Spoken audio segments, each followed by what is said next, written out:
I know, it's not fair. They took everything from me, Nia! Shh, I know, we'll appeal this. No! I won't let them get away with this! Imagine you're a retired teacher. You spent 35 years shaping young minds. Your husband just passed away from cancer. And the one thing that brings you peace, a simple garden of tomatoes and sunflowers planted in his memory, suddenly puts you $72,000 in debt. Not because you committed a crime. Not because you hurt anyone. But because your neighborhood association says your sunflowers are too tall. They threaten to take your home. The home you've lived in for decades. All because of a garden. This sounds insane, right? Like it couldn't possibly be real? But it happened. To a 67-year-old widow named Margaret Hayes. And what happened next shocked the entire nation. This is her story. And I promise you, you won't believe how this ends. Imagine waking up on a quiet Tuesday morning in a peaceful suburban neighborhood. The birds are singing outside your window. The sun is just beginning to rise over the rooftops, casting a golden glow across freshly cut lawns and neatly trimmed hedges. The air smells like dew and fresh earth. You stretch, pour yourself a cup of coffee, and step outside in your slippers to check the mailbox, something you've done 1,000 times before without a second thought.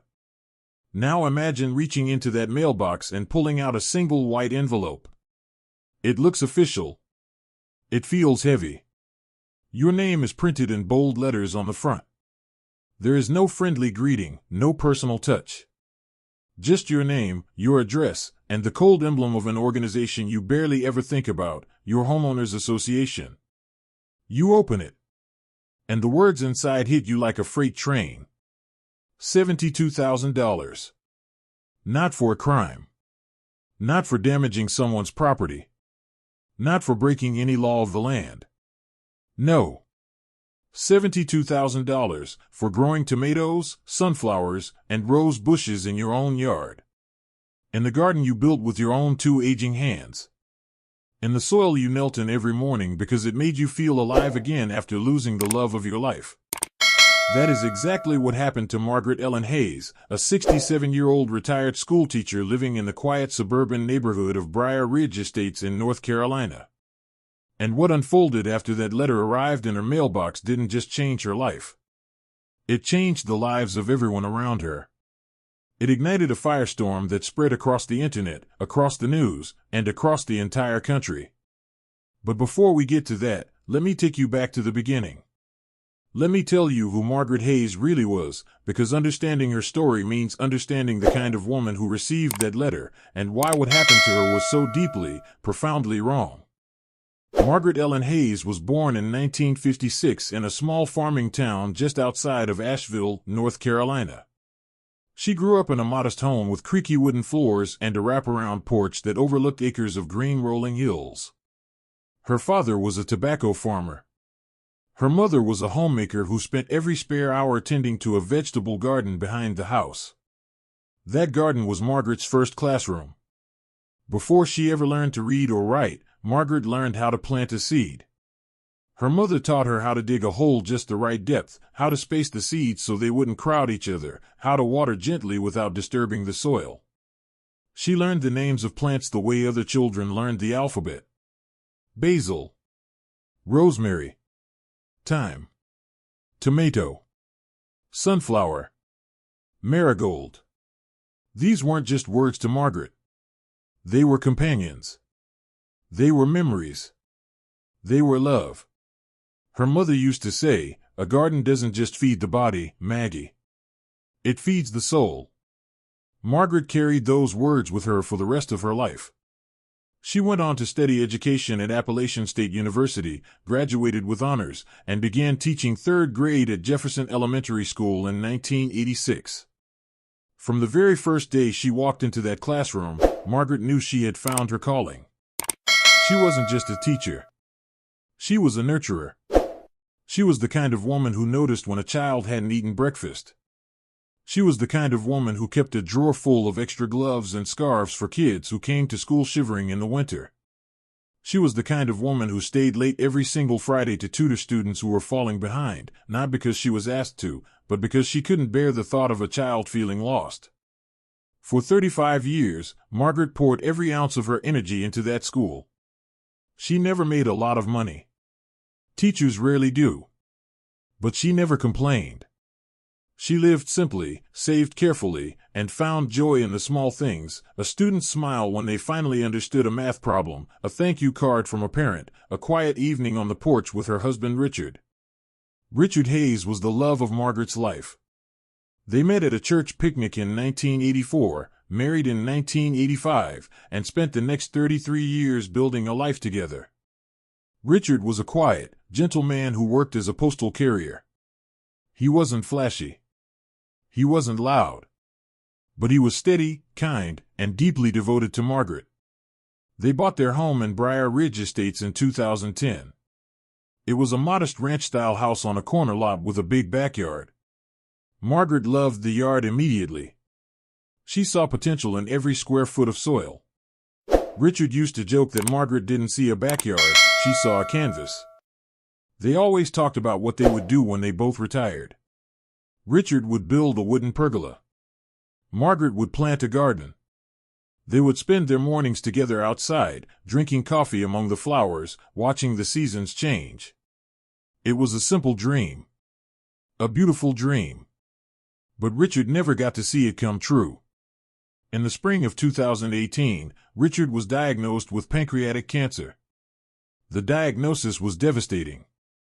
The disease was aggressive, and despite months of treatment, Richard passed away in November of that year. He was 64 years old. Margaret was shattered. The months that followed were the darkest of her life. She went through the motions, waking up, going to school, teaching her classes, coming home to an empty house. But the light inside her had dimmed. The joy that had always defined her was gone. She felt like she was living in a fog, moving through the world without really being in it. Her colleagues noticed. Her students noticed. Everyone could see that Miss Hayes wasn't the same.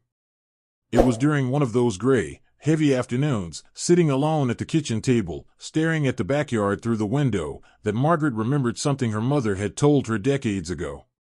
A garden doesn't just feed the body, Maggie. It feeds the soul. Margaret stood up, walked outside, and knelt in the dirt. She didn't plant anything that day. She just knelt there, feeling the cool earth beneath her knees, letting the sun warm her back. And for the first time in months, she felt something stir inside her. A tiny flicker. A whisper of hope. The next day, she bought a packet of tomato seeds. And that was how it began. Over the next 2 years, Margaret's garden grew slowly but steadily. She didn't rush it. She treated it the way she treated everything in life, with patience, care, and love. She started with a small vegetable patch in the far corner of the backyard. Tomatoes first, because Richard had always loved fresh tomatoes. Then peppers. Then cucumbers. Then herbs, basil, mint, rosemary, and thyme, just like her mother used to grow. By the time Margaret retired from teaching in the spring of 2021, the garden had become the center of her world. It was no longer just a patch of vegetables. It was a living, breathing tribute to the people she had loved and lost. Every plant had a story. Every flower had a meaning. The sunflowers along the side of the house were for Richard. He used to say that sunflowers were the happiest flowers in the world because they always turned their faces toward the light. Margaret planted a row of them every spring and watched them grow tall and golden, swaying in the breeze like gentle giants keeping watch over her home. The rose bushes along the front walkway were for her mother, who had grown roses in every color imaginable. Margaret chose deep red ones, her mother's favorite, and tended them with the same careful hands her mother had used. The herb garden near the kitchen window was for herself. It was practical, yes, but it was also a daily reminder of the little girl who had once stood on her tiptoes to watch her mother snip fresh basil for dinner. And the vegetable garden, the tomatoes, the peppers, the cucumbers, the squash, that was for the community. Margaret grew far more than she could ever eat on her own. She packed fresh vegetables into brown paper bags and left them on her neighbors' porches. She gave bundles of herbs to the elderly woman across the street who lived alone. She invited the neighborhood children to help her pick tomatoes and taught them the names of every plant, just as her mother had once taught her. The garden became a gathering place. Neighbors would stop by to chat while Margaret watered her plants. Children would chase butterflies through the sunflowers. A retired veteran named George, who lived 3 houses down, started visiting every morning just to sit in a lawn chair near the garden and drink his coffee in peace. He told Margaret it was the most calming place he had ever been. Margaret's garden wasn't just beautiful. It was alive with community. It was proof that something as simple as a seed planted in the ground could bring people together, heal wounds, and create joy. For the first time since Richard's death, Margaret felt whole again. She would wake up each morning with purpose. She would step outside with her coffee, survey her garden, and feel a warmth in her chest that she thought she had lost forever.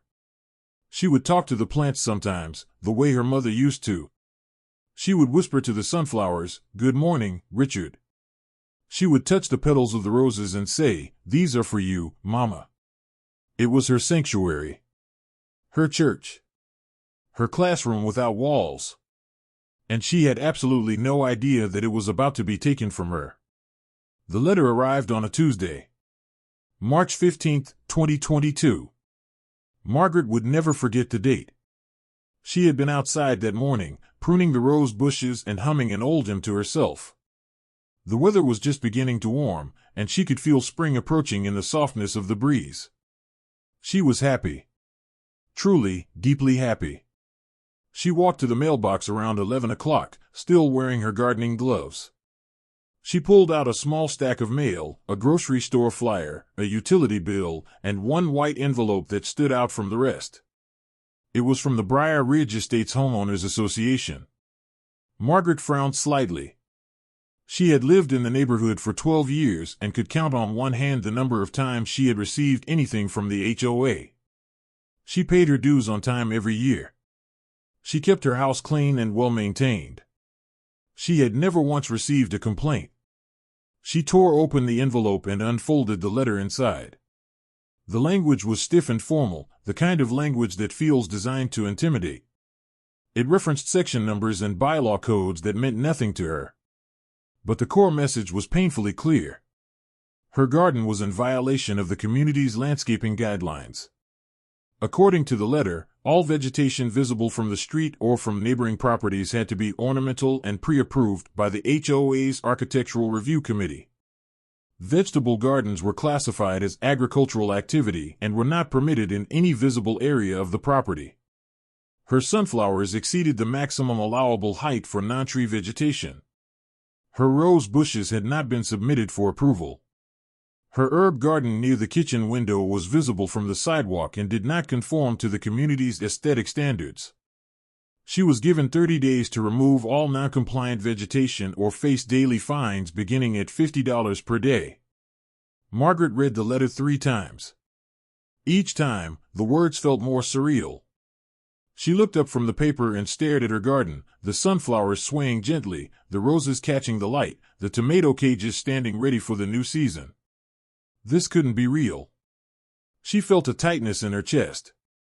Her hands began to tremble. She sat down on the porch steps and read the letter one more time, hoping she had misunderstood something. But the words were clear. Remove the garden. Or pay. Margaret had survived the loss of her husband. She had survived 35 years of teaching on a modest salary. She had survived grief so heavy it nearly crushed her. But this felt different. This felt personal. This felt like someone was reaching into the most sacred part of her life and trying to rip it out by the roots. She sat on those steps for a long time that afternoon, the letter resting in her lap, the breeze carrying the scent of her roses across the porch. She didn't cry. Not yet. She was too stunned for tears.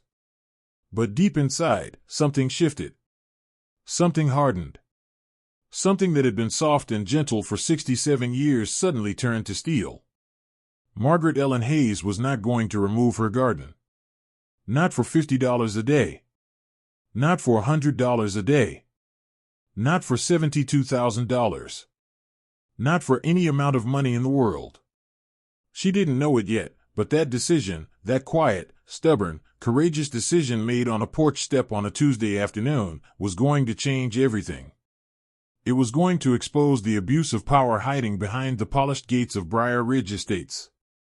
It was going to rally a community, ignite a movement, and ultimately lead to a courtroom showdown that would make headlines across the nation. But all of that was still to come. For now, Margaret simply folded the letter, tucked it into her apron pocket, stood up, and walked back to her garden. She had roses to prune. To truly understand why this garden meant so much to Margaret Hayes, you need to understand the life she lived before she ever planted a single seed in that backyard. You need to understand the woman behind the garden, the teacher, the wife, the daughter, the neighbor. Because this wasn't just about plants and flowers. This was about a lifetime of giving, a lifetime of sacrifice, and a dream that had been waiting patiently in the back of her heart for 35 long years. Margaret Ellen Hayes didn't become a teacher for the money. Anyone who has ever known a public school teacher in America knows that nobody enters that profession looking to get rich.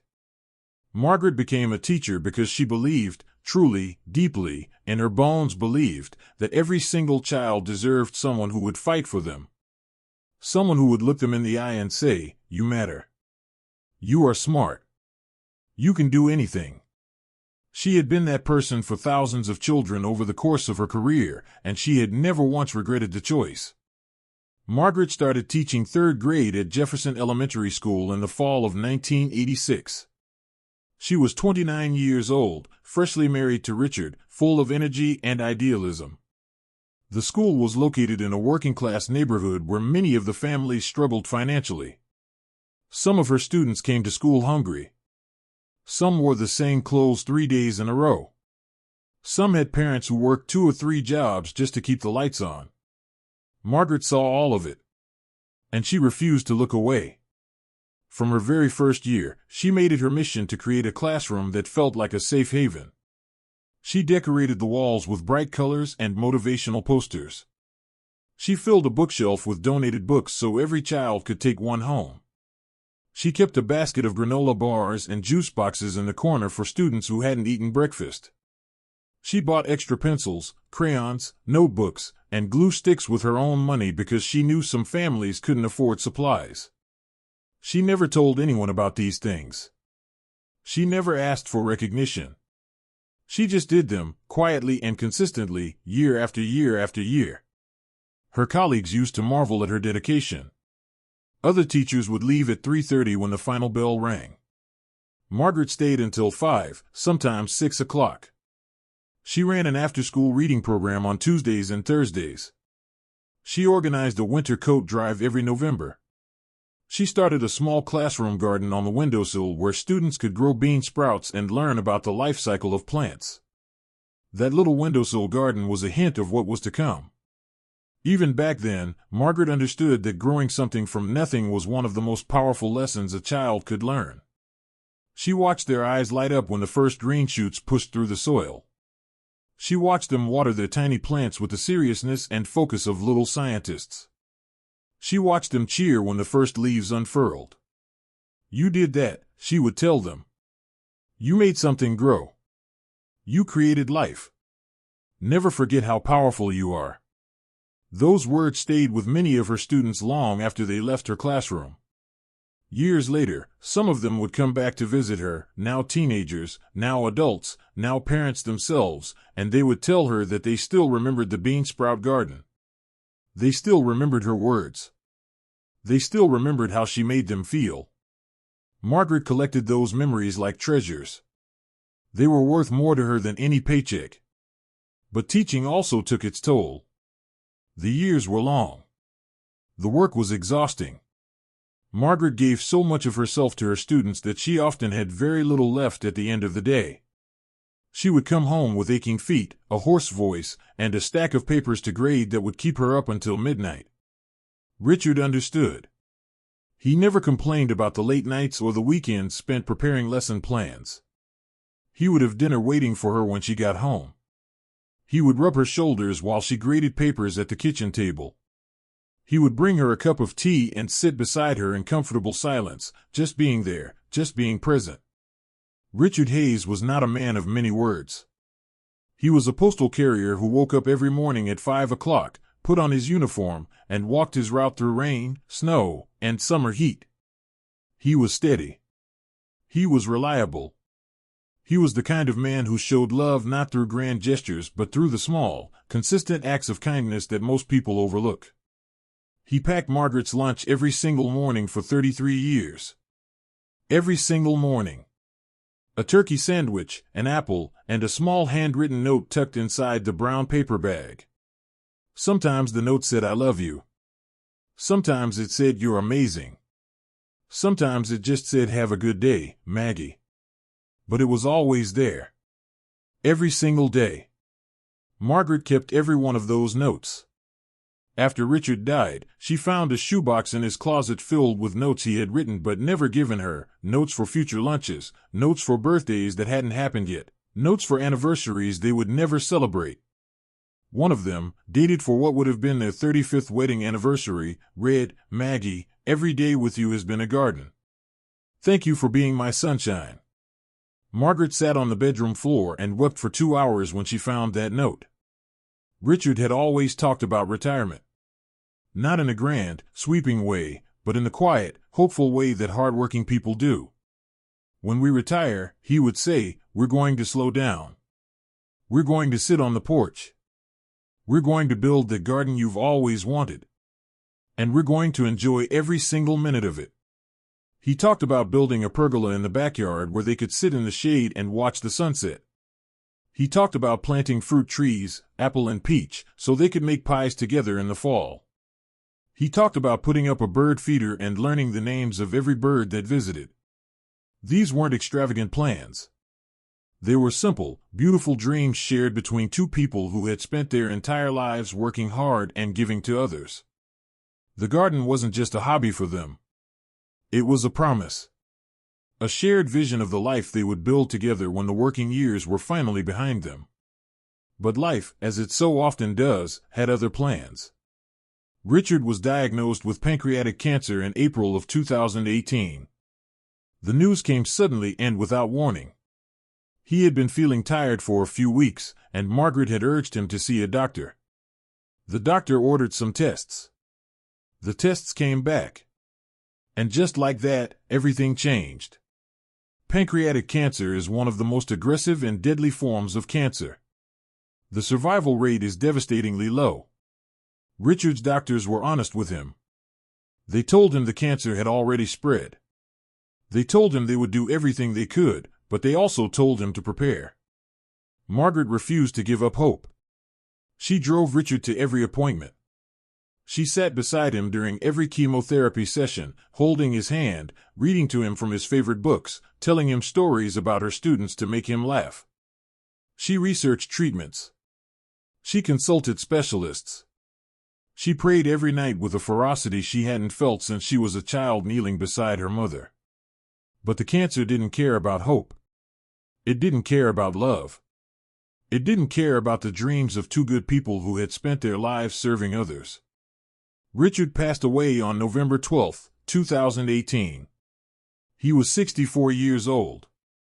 Margaret was at his bedside. She held his hand as he took his last breath. She whispered, "I'll build the garden, Richard. I promise. I'll build it for both of us." She doesn't remember much about the days that followed. The funeral was a blur. The sympathy cards piled up on the kitchen counter.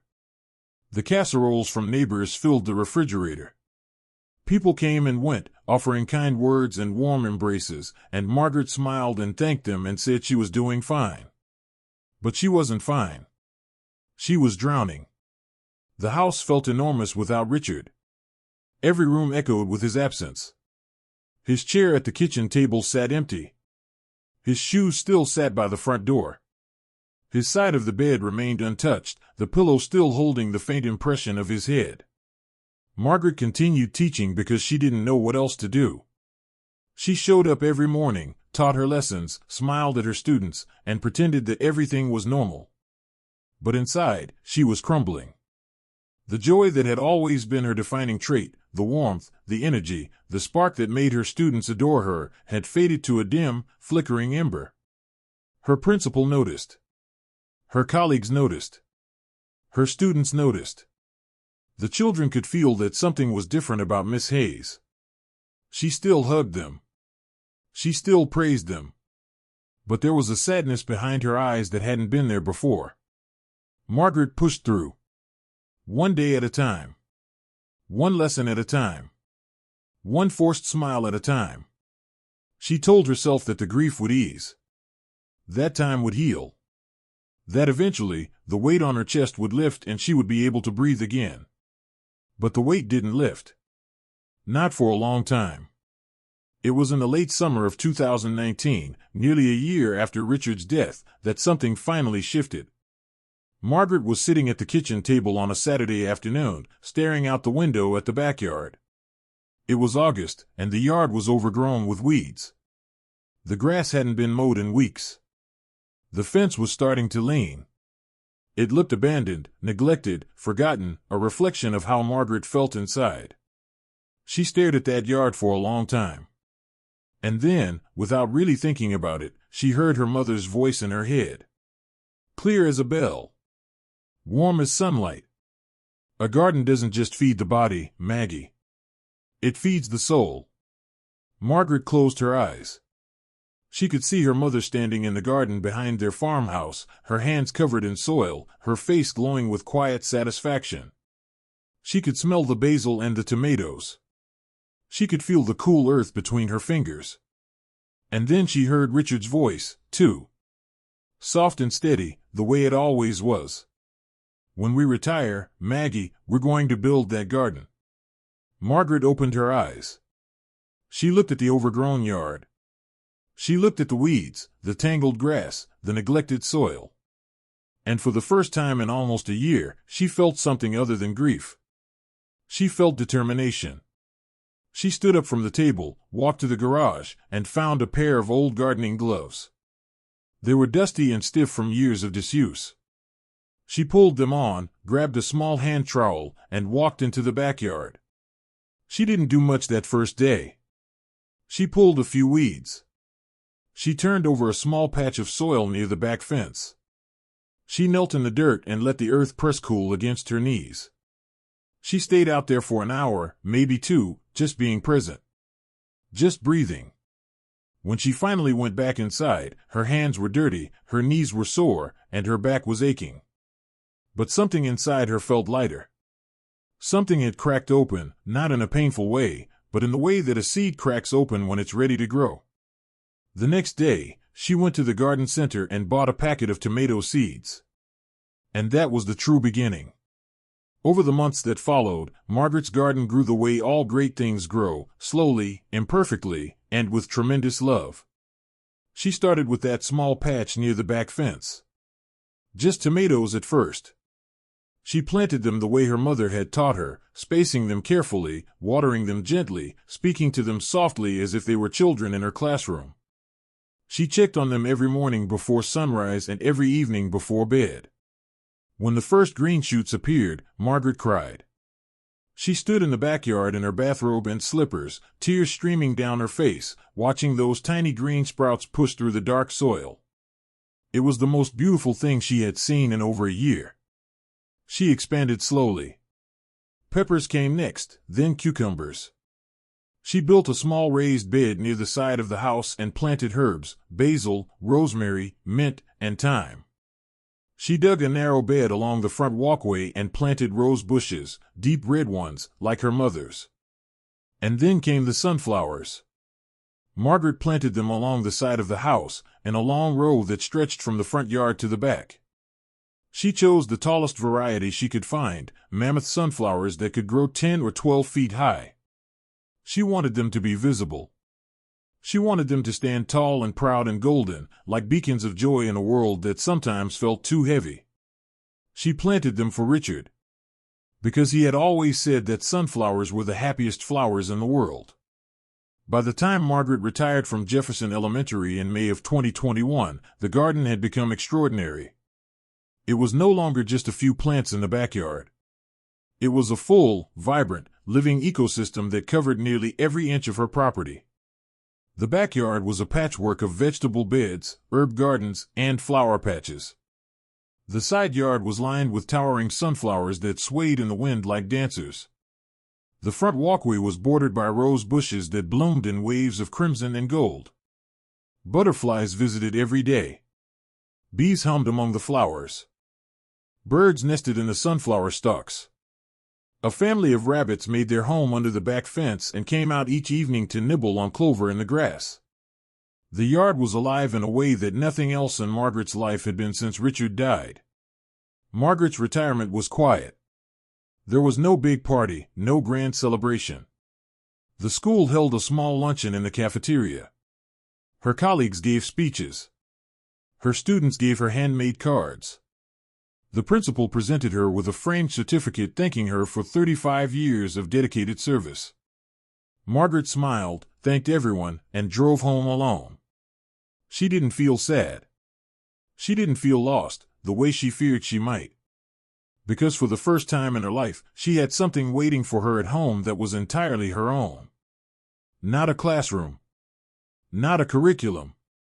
Not someone else's schedule or someone else's expectations.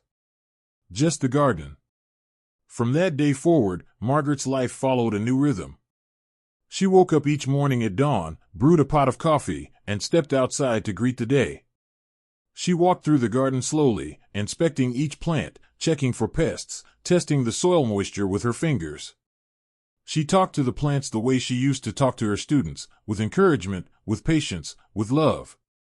"Look at you," she would say to a tomato plant heavy with fruit. "You've been working so hard. I'm so proud of you." "Don't worry," she would tell a struggling seedling.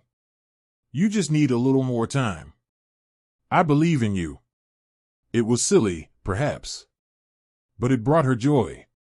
And after everything she had been through, joy was not something Margaret took for granted. She spent her mornings in the garden and her afternoons on the porch, reading books and sipping iced tea.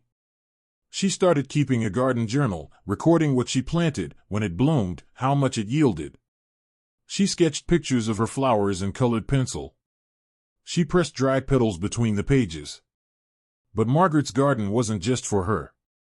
She grew far more food than one person could ever eat. So she started sharing. Every week, she packed brown paper bags with fresh tomatoes, cucumbers, peppers, and herbs. She left them on her neighbors' porches with handwritten notes from Margaret's garden. "Enjoy." The neighbors loved it. Old Mrs. Patterson across the street, who was 82 and lived alone, told Margaret that the fresh tomatoes were the best she had tasted in 50 years. A young couple down the block, struggling to make ends meet with a newborn baby, found bags of vegetables on their doorstep every Friday. Margaret never asked for anything in return. She never expected praise or gratitude. She gave because giving was who she was. It was what she had done her entire life, in the classroom, in her marriage, in her community. The garden simply gave her a new way to do it. Children in the neighborhood began visiting regularly. They would knock on Margaret's door and ask, "Miss Maggie, can we see the garden?" She would smile, take them by the hand, and lead them through the rows of plants, teaching them the names of every flower, every vegetable, every herb. She showed them how to check if a tomato was ripe. She let them taste fresh basil right off the stem. She taught them how to hold a ladybug without hurting it. It was like having a classroom again, only better. There were no tests. No grades. No pressure. Just the pure, simple joy of learning and growing. A retired veteran named George Whitfield, who lived 3 houses down, became one of Margaret's most regular visitors. George was 71 years old and had served 2 tours in Vietnam. He suffered from PTSD and rarely left his house. But one morning, drawn by the sight of Margaret's sunflowers, he walked over and asked if he could sit in her yard for a while. Margaret brought him a lawn chair and a glass of lemonade. He sat among the sunflowers for 2 hours without saying a word. When he finally stood up to leave, he looked at Margaret with tears in his eyes and said, "This is the most peace I've felt in 40 years. George came back every morning after that. Margaret's garden became more than a garden. It became a gathering place, a healing space, a tiny oasis of beauty and kindness in a world that often felt cold and indifferent. It was proof that one person, with two hands and a loving heart, could change the atmosphere of an entire neighborhood. And Margaret was happier than she had been in years. She felt Richard's presence in the sunflowers. She felt her mother's guidance in the herbs. She felt purpose in every seed she planted, every vegetable she gave away, every child she taught. This was the dream. The dream she and Richard had talked about for decades. The dream that grief had nearly stolen from her. The dream she had fought her way back to, one seed at a time. For the first time since losing Richard, Margaret felt like she was exactly where she was supposed to be. She had no idea, not the faintest hint, that someone was watching. That someone was taking photographs. That someone was preparing to declare war on the most beautiful thing she had ever built. But that someone was already making plans. And those plans were going to turn Margaret's peaceful world completely upside down. March 15, 2022. That was the date. Margaret would remember it for the rest of her life the way people remember where they were when they heard terrible news. It was a Tuesday. The sky was overcast, but the air had that soft, humid warmth that tells you spring is coming. The dogwood trees along the street were just beginning to bud. The robins had returned from their winter migration and were hopping across lawns, pecking at the thawing earth. Margaret had been outside since 7 o'clock that morning. She was pruning her rose bushes, carefully trimming away the dead wood from winter to make room for new growth. It was one of her favorite tasks, meditative, rhythmic, satisfying. She wore her usual gardening outfit, a pair of faded khaki pants, a flannel shirt that had once belonged to Richard, rubber-soled shoes caked with dried mud, and the old leather gardening gloves her mother had given her years ago. She was humming a hymn, Amazing Grace. Her mother's favorite, when she decided to take a break and check the mail. She peeled off her gloves, tucked them into her back pocket, and walked around the side of the house to the mailbox at the end of the driveway. The mailbox was nothing special. A simple black metal box on a wooden post, the kind you see in every suburban neighborhood in America. Margaret opened it and pulled out the usual assortment, a grocery store flyer, a utility bill, a credit card offer she would immediately throw away, and one white envelope that immediately caught her attention. It was different from the others. It was heavier. Stiffer.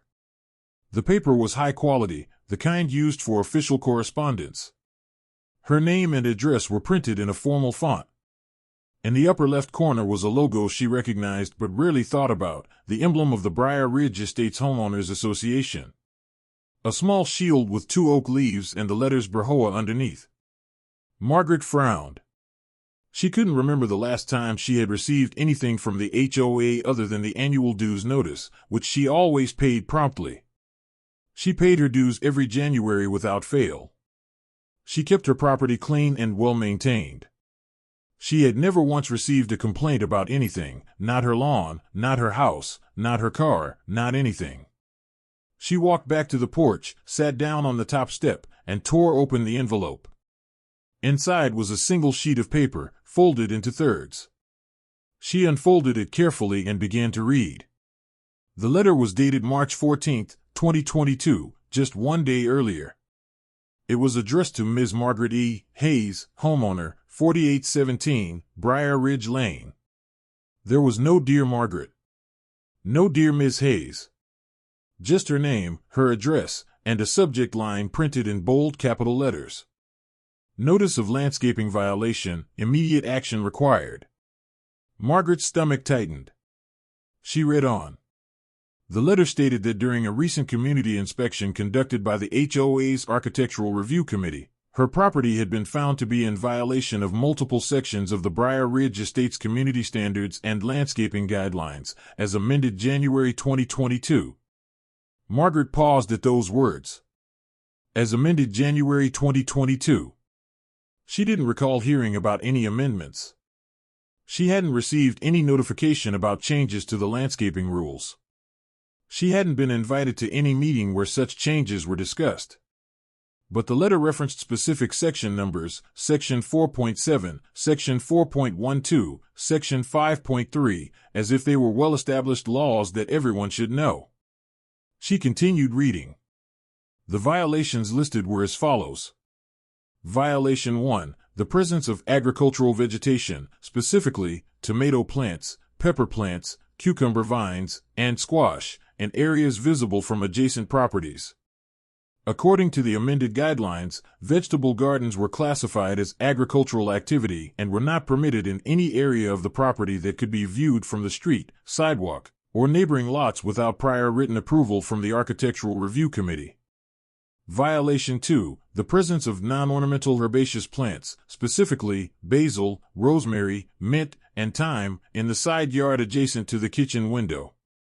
According to the guidelines, all vegetation in side yards must be ornamental in nature and consistent with the aesthetic character of the community. Violation 3. The presence of sunflowers exceeding the maximum allowable height for non-tree vegetation, which was set at 6 feet under the amended guidelines. Margaret's mammoth sunflowers regularly grew to 10 or 12 feet. Violation 4. The presence of rose bushes along the front walkway that had not been submitted for approval through the architectural review process. According to the guidelines, all front yard landscaping modifications required prior written approval, including the species, color, and placement of all plants. Margaret read the list twice. Then 3 times. Each reading made less sense than the last. Her tomatoes were in the backyard. Yes, they were technically visible from the neighbor's yard if you stood at a certain angle and looked over the fence, but they were not in anyone's way. They were not unsightly. They were not a nuisance. They were tomatoes, for heaven's sake. Her herbs were in a small, neat bed next to the kitchen window. They were tidy, well-maintained, and beautiful. They smelled wonderful.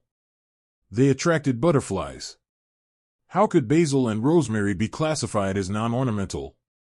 What was more ornamental than a fragrant herb garden bursting with green? Her sunflowers were tall, yes. That was the whole point. They were supposed to be tall. They were mammoth sunflowers. They grew toward the sky the way God intended them to. And they were magnificent, golden, towering, joyful. Everyone in the neighborhood loved them. And her roses? Her mother's roses? The deep crimson beauties that lined her walkway and greeted every visitor with their fragrance and color? Those needed approval? From whom? For what? Margaret felt a cold knot forming in her stomach. She turned the letter over, hoping there was more, some explanation, some context, some reassurance that this was just a formality. There was more. But it wasn't reassuring. The bottom of the letter outlined the consequences of noncompliance. Margaret was given 30 calendar days from the date of the notice to remove, relocate, or modify all noncompliant vegetation to conform with community standards. If she failed to comply within the 30-day window, the HOA would begin imposing daily fines of $50 per day, per violation. With 4 listed violations, that meant she could potentially be fined $200 per day. The letter concluded with a final paragraph that felt like a punch to the chest.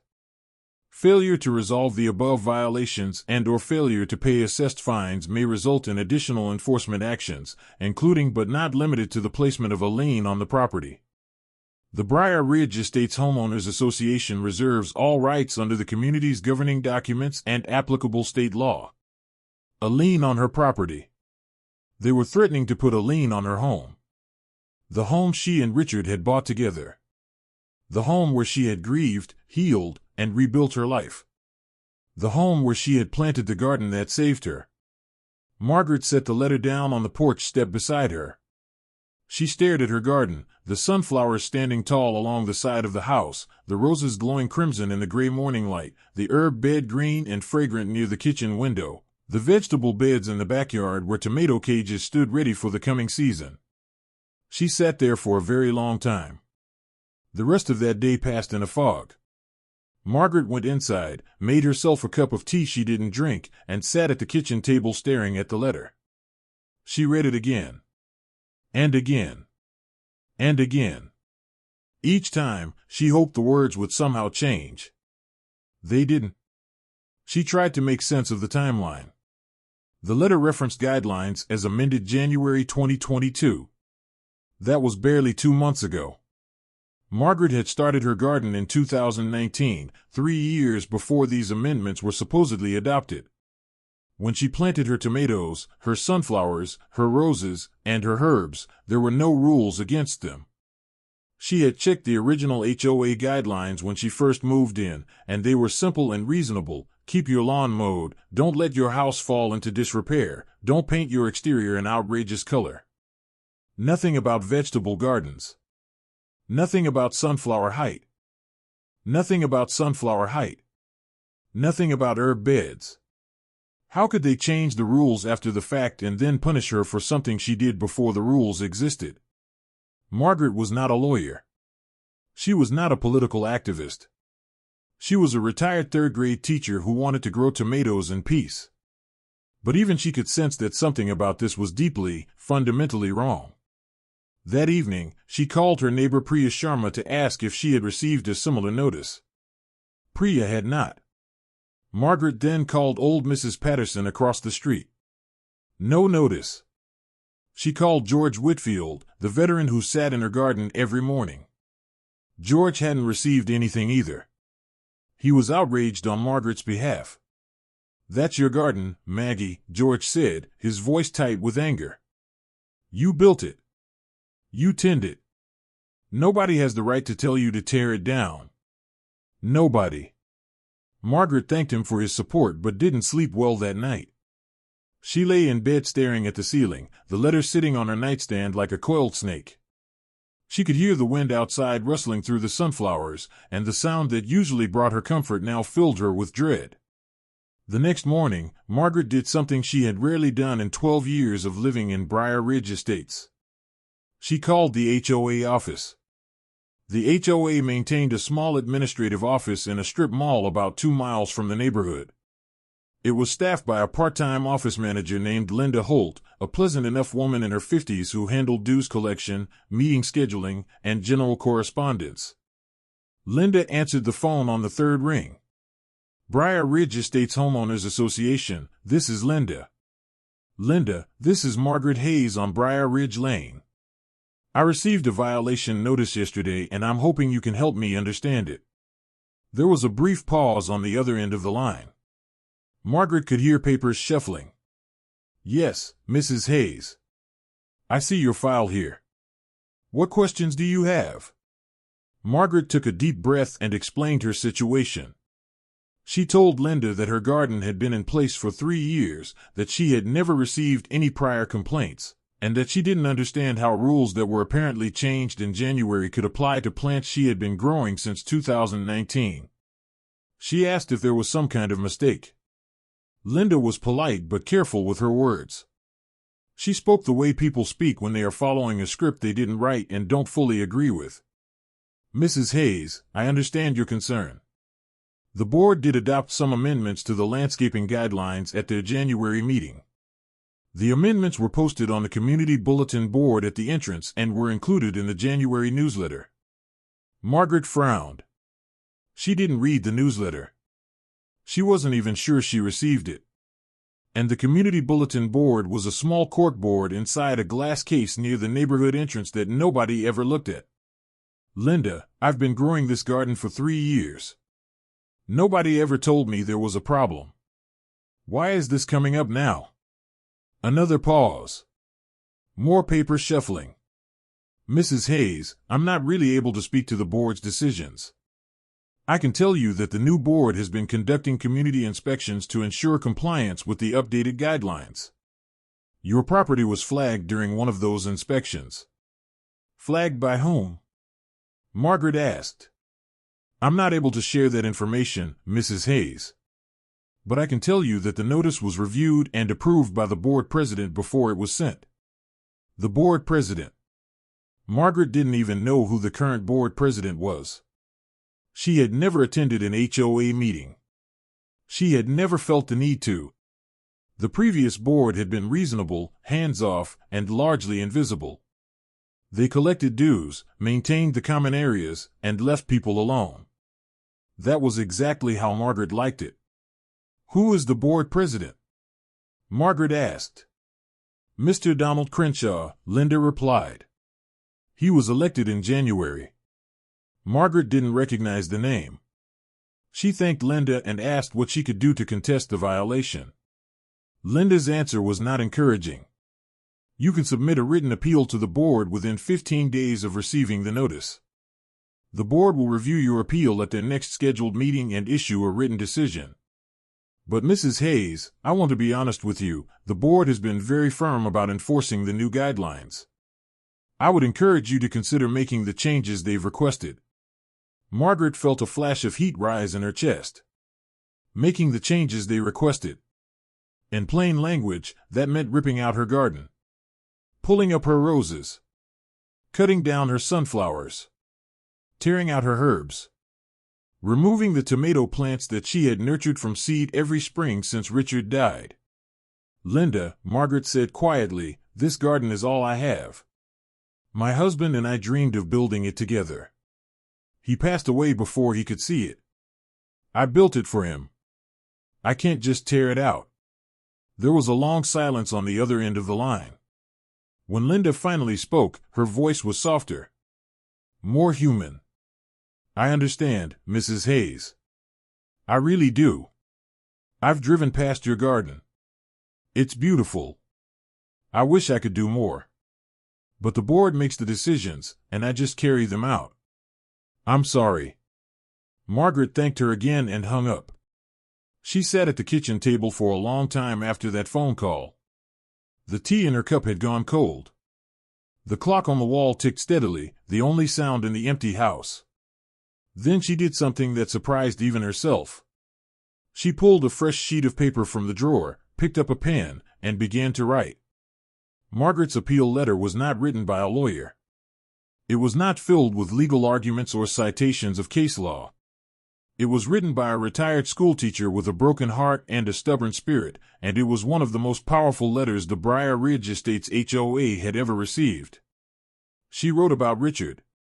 She wrote about how they had dreamed of building a garden together and how cancer had stolen that dream.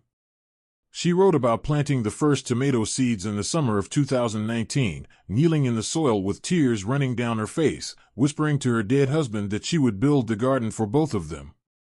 She wrote about her mother. She wrote about the farmhouse garden in Asheville, the smell of basil and rosemary, the feel of cool earth between a child's fingers. She wrote about the roses, her mother's deep red roses, and how planting them along the walkway felt like bringing a piece of her mother back to life. She wrote about the sunflowers. Richard's sunflowers. "The happiest flowers in the world," he used to say. She wrote about how they grew tall and golden every summer, turning their faces toward the sun, filling the yard with light and joy. She wrote about the neighbors. About Mrs. Patterson and her fresh tomatoes. About the young couple with the newborn who found vegetables on their doorstep. About George Whitfield, the Vietnam veteran who sat among the sunflowers every morning because they gave him the first peace he had felt in 40 years. About the children who visited to learn the names of plants and hold ladybugs in their palms. She wrote about what the garden meant to her, not as landscaping, not as vegetation, not as agricultural activity, but as a living, breathing extension of her love for the people she had lost and the community she cherished. And she asked, simply, humbly, sincerely, for mercy.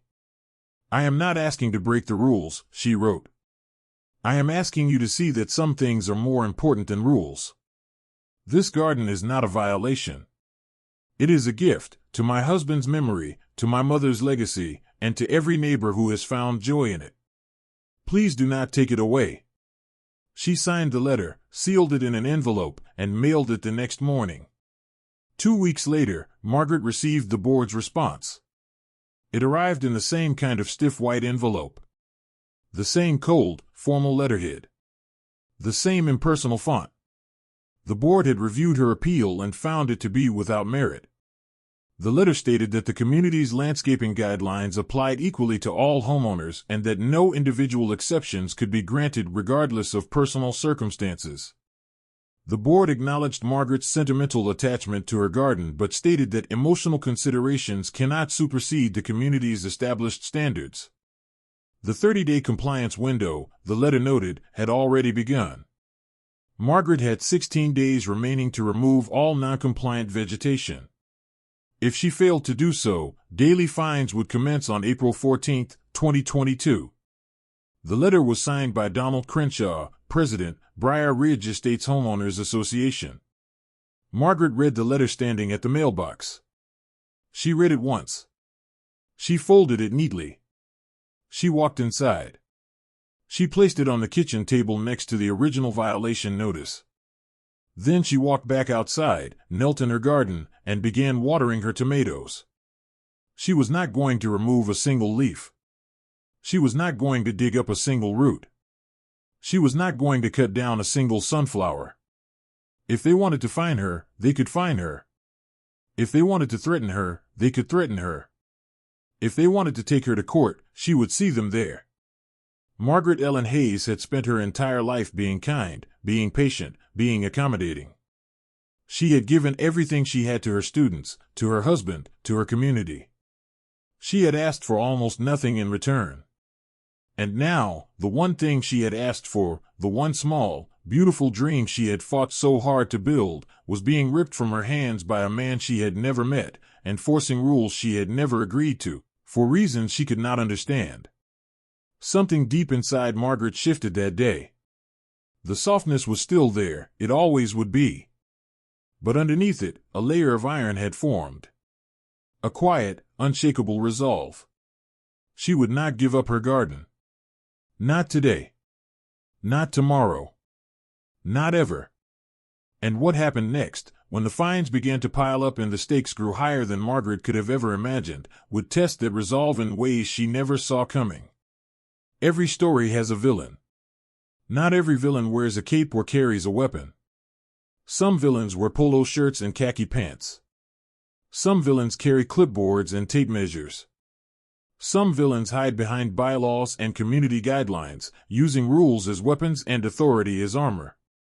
And some villains genuinely believe, with absolute, unshakable certainty, that they are the hero of the story. Donald Raymond Crenshaw was that kind of villain. To understand what happened to Margaret Hayes, you need to understand Donald Crenshaw. You need to understand where he came from, what drove him, and why a retired teacher's garden of sunflowers and tomatoes became the target of his personal crusade. Because this wasn't just about landscaping rules. This wasn't just about community standards. This was about one man's obsessive need for control, and what happens when that need collides with someone who refuses to be controlled. Donald Crenshaw moved into Briar Ridge Estates in the fall of 2020. He purchased a large 4-bedroom colonial on the main boulevard of the neighborhood, one of the more expensive properties in the community. He paid cash. He moved in alone. And within weeks, the neighbors began to notice that something about the new resident on the boulevard was different. Donald was 63 years old when he arrived in Briar Ridge. He was tall, thin, and meticulously groomed, the kind of man whose shirt was always pressed, whose shoes were always polished, and whose lawn looked like it had been trimmed with surgical scissors. He had a sharp jaw, steel-gray hair combed precisely to one side, and a way of looking at people that made them feel like they were being inspected rather than seen. He introduced himself to the neighbors with a firm handshake and a tight smile. He was polite in the way that people are polite when they want something from you, not warm, not genuine, but technically correct. He asked questions about the neighborhood, about the HOA, about the rules. Always about the rules. Who enforced them? How strictly? Were there regular inspections? Were there penalties for violations? The neighbors thought it was a little odd, but they shrugged it off. New guy. Just getting to know the place. He would settle in. He didn't settle in. He took over. Before Briar Ridge Estates, Donald Crenshaw had spent 31 years climbing the corporate ladder at a large logistics company based in Charlotte. He started as a junior operations analyst and worked his way up to regional vice president of operations, a title he wore like a Medal of Honor. In the corporate world, Donald was known for one thing above all else: efficiency. He didn't care about feelings. He didn't care about relationships. He didn't care about morale. He cared about numbers, metrics, compliance, and results.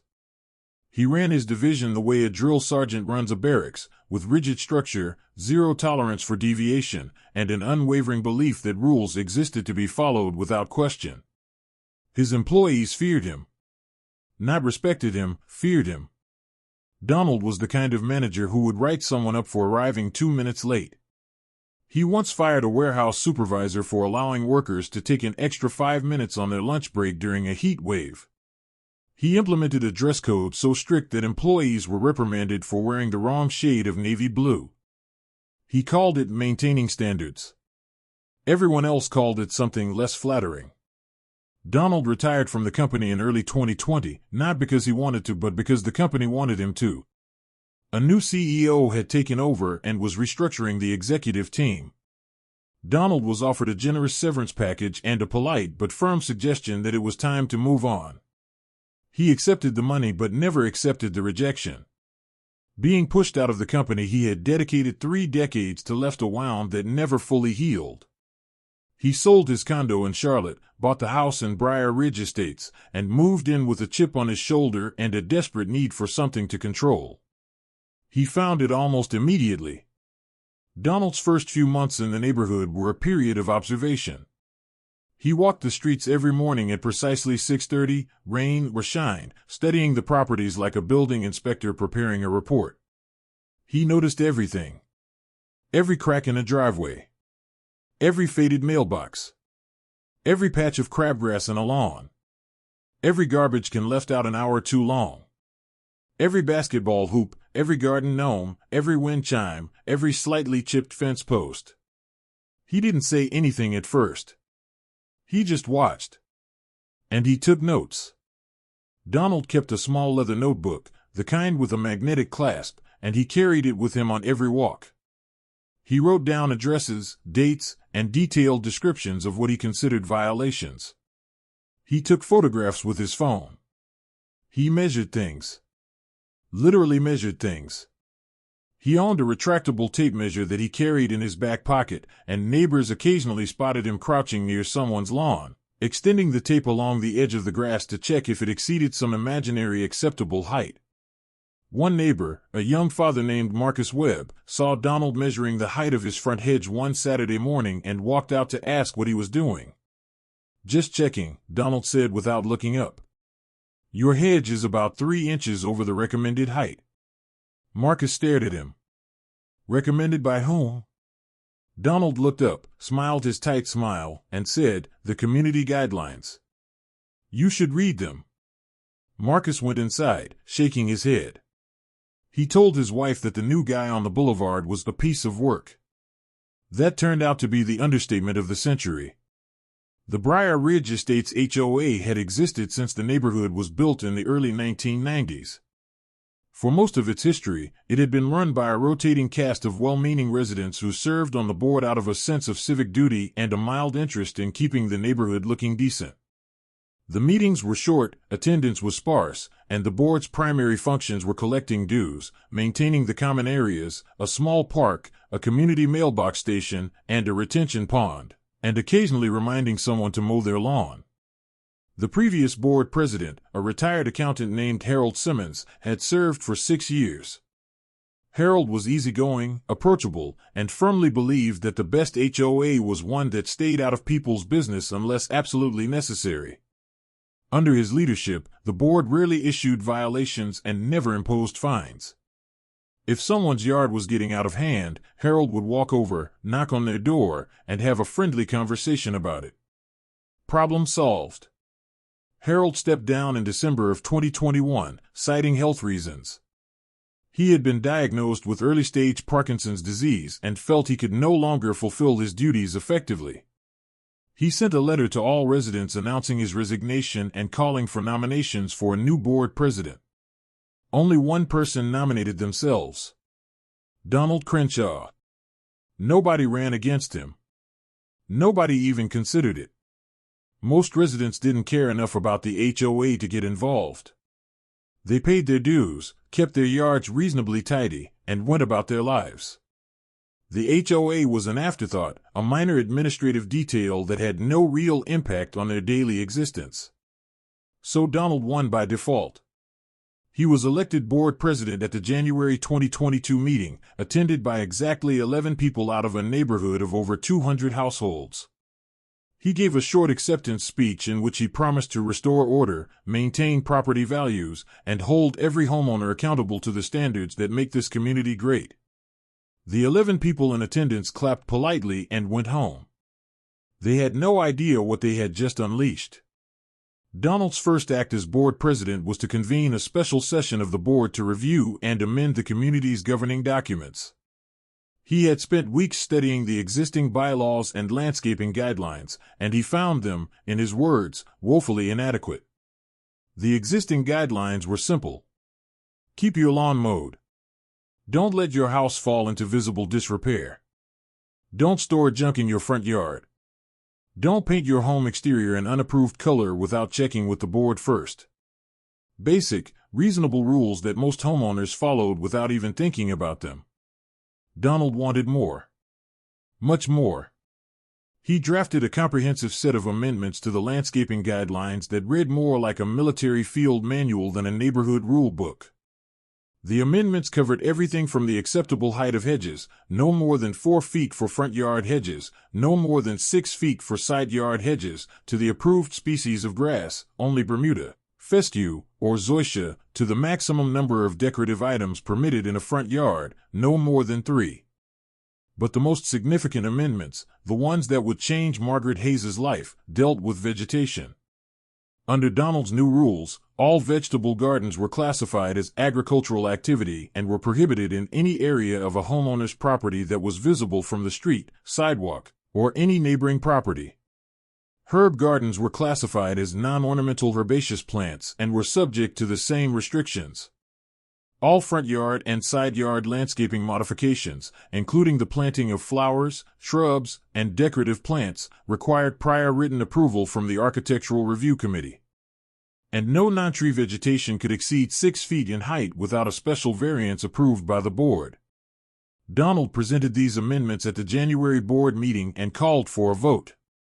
The board consisted of 5 members, Donald, 2 residents he had personally recruited to join the board, and 2 holdovers from Harold's tenure. The 2 holdovers raised some concerns. One of them, a woman named Sandra Wilkes, pointed out that the vegetable garden restrictions seemed unnecessarily strict and could upset homeowners who had been gardening for years without any issues. Donald dismissed her concern with the efficiency of a man accustomed to shutting down dissent in corporate meetings. The rules apply equally to everyone, he said. That's the whole point. If we start making exceptions, the standards mean nothing. Sandra looked uneasy but didn't push back further. The other holdover, a man named Ray Chen, said nothing at all. The 2 members Donald had recruited voted with him without hesitation. The amendments passed 4-1, with Sandra casting the sole dissenting vote. The amendments were posted on the community bulletin board at the neighborhood entrance, a small cork board inside a locked glass case that most residents walked past without a second glance, and were referenced in a single paragraph in the January community newsletter, a photocopied 2-page document that was mailed to residents and routinely tossed in the recycling bin unread. There was no town hall meeting. No community-wide discussion. No email notification. No effort whatsoever to ensure that homeowners were aware of the sweeping changes that had just been made to the rules governing their own properties. Donald didn't want input. He didn't want discussion. He wanted compliance. And now he had the rules to enforce it. The inspections began in February. Donald conducted them personally. He drove through the neighborhood in his silver sedan, slowly, methodically, the way a predator moves through tall grass, photographing properties that caught his attention. He parked on side streets and took pictures from multiple angles, zooming in on details that most people would never notice. A patch of clover in a lawn. A garden hose left coiled on a driveway. A child's bicycle leaning against the fence. He created a spreadsheet. Each row contained a homeowner's address, the date of the inspection, the violations observed, and the photographic evidence. He color-coded the entries by severity: green for minor, yellow for moderate, red for severe. Margaret Hayes' entry was highlighted in red. Donald had noticed Margaret's garden months earlier, during his daily walks through the neighborhood. He had watched it grow through the seasons, the sunflowers rising in summer, the tomatoes ripening in fall, the rose bushes blooming in spring. He had observed the neighbors visiting, the children playing, the old veteran sitting in his lawn chair among the flowers. Most people would have seen beauty in that scene. Community. Connection. Life. Donald saw chaos. He saw plants that didn't match. He saw flowers that grew too tall. He saw vegetables in plain view. He saw a yard that defied categorization, that refused to conform to the neat, symmetrical, controlled aesthetic he believed a neighborhood should have. To Donald, Margaret's garden was the visual equivalent of a room with every piece of furniture out of place. It offended his sense of order. It disrupted his vision of what Briar Ridge Estates should look like. And it had to go. According to neighbors who observed his behavior, Donald drove past Margaret's property at least a dozen times in February alone. He parked across the street and took photographs. He walked along the sidewalk with his tape measure and measured the height of her sunflower stalks. They were dormant at the time, but the dried stalks from the previous summer were still standing. He photographed her herb bed from the sidewalk. He photographed her rose bushes from the street. He photographed her backyard vegetable beds by standing on his toes and peering over the side fence. He compiled the evidence meticulously. He cross-referenced it with the newly amended guidelines. He prepared the violation notice himself, drafted the language personally, and approved it for mailing. The letter that arrived in Margaret's mailbox on March 15th was not the work of a faceless bureaucracy. It was not the result of a routine inspection by a neutral observer. It was the product of one man's obsessive campaign to reshape a neighborhood in his own image and to eliminate anything that didn't fit. But Margaret wasn't Donald's only target. She was simply his biggest one. In the weeks following the adoption of the new guidelines, Donald unleashed a flood of violation notices across Briar Ridge Estates that left residents stunned, confused, and furious. A family on Maple Court received a notice because their children's basketball hoop was permanently affixed to a visible area of the driveway without prior approval. The hoop had been there for 7 years. The children, now teenagers, played on it every afternoon. They were told to remove it within 30 days or face fines. A couple on Elm Drive received a notice because they had painted their front door a shade of blue, coastal turquoise, that was not on the HOA's approved exterior color palette. They had painted it 2 years earlier and no one had ever said a word. They were told to repaint it within 30 days or face fines. An elderly couple on Birch Lane, both in their 80s, received a notice because their garbage cans had been visible from the street for approximately 2 hours and 15 minutes after the Tuesday morning pickup. Their son, who usually brought the cans in, had been delayed at work. They were told that garbage cans must be removed from the curb within 1 hour of pickup and that future violations would result in fines. A young woman on Oak Street received a notice because she had hung a small decorative wreath on her front door that was not consistent with the seasonal decoration guidelines, a set of rules that hadn't existed until Donald created them. The wreath was a simple dried lavender ring that her grandmother had made. She was told to remove it. A retired firefighter on Pine Avenue received a notice because he had installed a small American flag holder next to his front door without submitting a modification request. He had served the country for 25 years. He was told the flag holder was an unapproved exterior modification. The notices piled up. Week after week, month after month. Donald was relentless. He showed no mercy, no flexibility, no humanity. Every letter was written in the same cold, formal language. Every letter cited the same recently amended guidelines. Every letter carried the same implicit threat: comply or pay. Residents began to grumble. Some complied out of fear. Some ignored the notices and hoped they would go away. A few tried to attend board meetings to voice their concerns, but Donald ran the meetings with the same iron fist he had used in the corporate world. He set strict time limits for public comment, 3 minutes per speaker. He interrupted anyone who became emotional or off-topic. He dismissed criticism as uninformed and cited the bylaws with the fluency of a preacher quoting scripture. People left those meetings feeling smaller than when they arrived.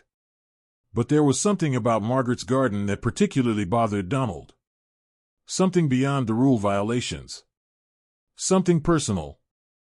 Neighbors who interacted with Donald regularly, and there weren't many who did so willingly, noticed that he spoke about Margaret's garden with a contempt that went beyond professional concern.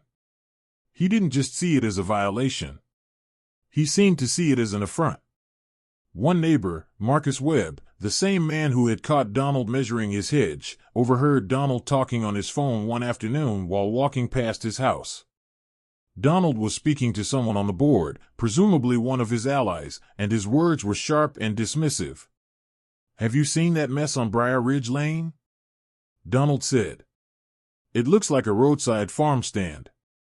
Tomato plants hanging over the fence, sunflowers taller than the house. It's an eyesore. It's dragging down the entire street. I don't care how long it's been there, it's coming down." Marcus was disturbed by the venom in Donald's voice. He mentioned it to his wife that evening. She told him to stay out of it. Marcus tried to, but the conversation stuck with him. Other neighbors reported similar encounters. Donald referred to Margaret's garden as a hillbilly farm in at least 2 separate conversations. He told one board member that the garden made the neighborhood look rural and unkempt and that it was exactly the kind of thing that scares away buyers and tanks property values. He told another neighbor, directly, to their face, that Margaret's yard was the worst property in Briar Ridge and that she was dragging everyone else down. These were not the words of a man enforcing community standards. These were the words of a man on a mission. A man who had found a target and would not rest until it was destroyed. And the cruelest irony of all? Margaret's garden was, by any objective measure, the most beautiful yard in the entire neighborhood. Multiple neighbors said so. The colors, the variety, the life, it was extraordinary. It drew compliments from strangers walking through the neighborhood. It attracted butterflies, bees, hummingbirds, and songbirds. It made the entire street more vibrant, more welcoming, more alive. But Donald Crenshaw didn't see beauty. He saw disorder. He saw things he couldn't control. He saw a woman who was living her life on her own terms, growing what she wanted, planting where she pleased, refusing to submit to the rigid, joyless uniformity that he believed a neighborhood required. And that, more than anything, is what drove him. It wasn't about property values. It wasn't about community standards. It was about control. Pure, unyielding, obsessive control. The kind of control that a man seeks when he has lost control of everything else in his life, his career, his purpose, his sense of identity. Donald Crenshaw had been pushed out of the only world he knew. The company he had served for 31 years had told him, in effect, that he was no longer needed. He had arrived in Briar Ridge Estates lost, angry, and desperate for a domain to rule. He found one. And God help anyone who stood in his way. So when Margaret's appeal letter arrived, that heartfelt, handwritten letter about Richard, about her mother, about sunflowers and tomatoes and a promise made to a dying husband, Donald didn't see a human being pouring out her heart. He saw defiance.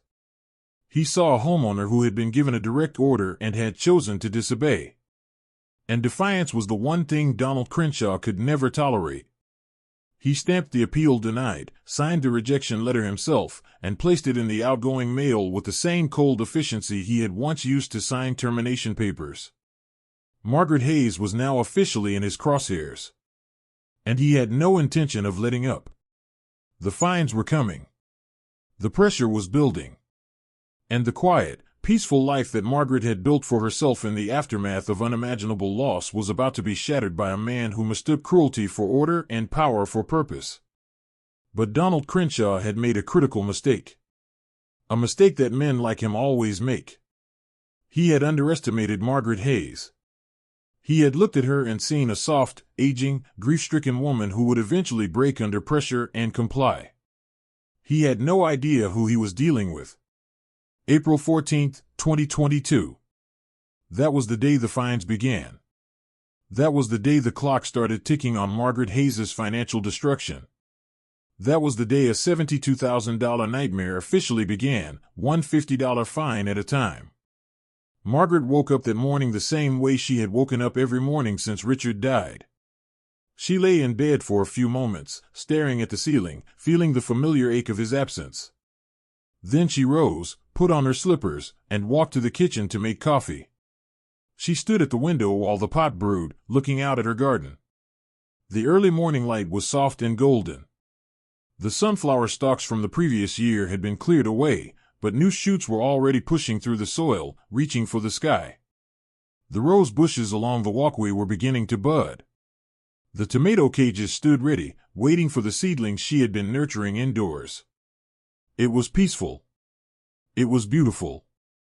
It was exactly the life she had fought so hard to build. And somewhere across the neighborhood, in a house on the main boulevard, Donald Crenshaw was sitting at his desk, entering the first fine into his spreadsheet. The HOA's violation notice had been clear. Margaret had been given 30 days to remove all non-compliant vegetation. She had not complied. She had not removed a single plant.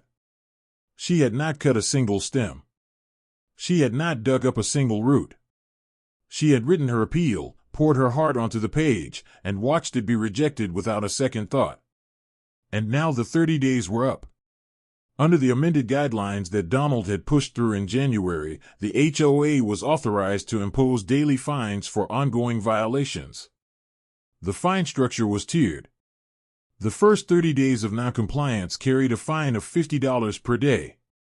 If the violation continued beyond 30 days, the fine increased to $75 per day. Beyond 60 days, it increased to $100 per day. And beyond 90 days, the board had discretion to impose enhanced penalties of up to $250 per day. Margaret had 4 documented violations: the vegetable garden, the herb bed, the sunflowers, the rose bushes. Technically, the HOA could have fined her separately for each violation, which would have meant $200 per day from the very beginning. But Donald, in a move that he probably considered generous, had consolidated the violations into a single enforcement action. One fine. $50 per day. For now. Margaret received the first fine notice on April 18th. It was a single sheet of paper informing her that as of April 14th, she owed the Briar Ridge Estates Homeowners Association $200, 4 days of fines at $50 per day. The letter stated that fines would continue to accrue daily until the violations were resolved. Payment was due within 30 days. Failure to pay would result in additional collection actions. Margaret read the letter at the kitchen table. She folded it carefully and placed it in a manila folder she had started to keep all HOA correspondence in. The folder was getting thick. She didn't cry. She didn't panic. She simply finished her coffee, put on her gardening gloves, and went outside to water her tomatoes. The fines continued to arrive every 2 weeks. Each notice included a running total of the amount owed. $200 became $400. $400 became $700. $700 became $1,000. By the end of May, Margaret owed the HOA over $2,000. She was living on a teacher's pension. After 35 years of service, Margaret received approximately $2,300 per month from the state retirement system. She also received a small Social Security payment of about $800 per month. Her total monthly income was roughly $3,100. Her mortgage was paid off. She and Richard had made their final payment in 2018, just months before his diagnosis. But she still had property taxes, homeowners insurance, utility bills, groceries, medications, and the occasional car repair. After all her monthly expenses, Margaret had perhaps $300 or $400 left over. Some months, less. The fines were eating into money she didn't have. By June, the daily fine had increased to $75. The running total climbed faster. $2,500. $3,000. $3,500.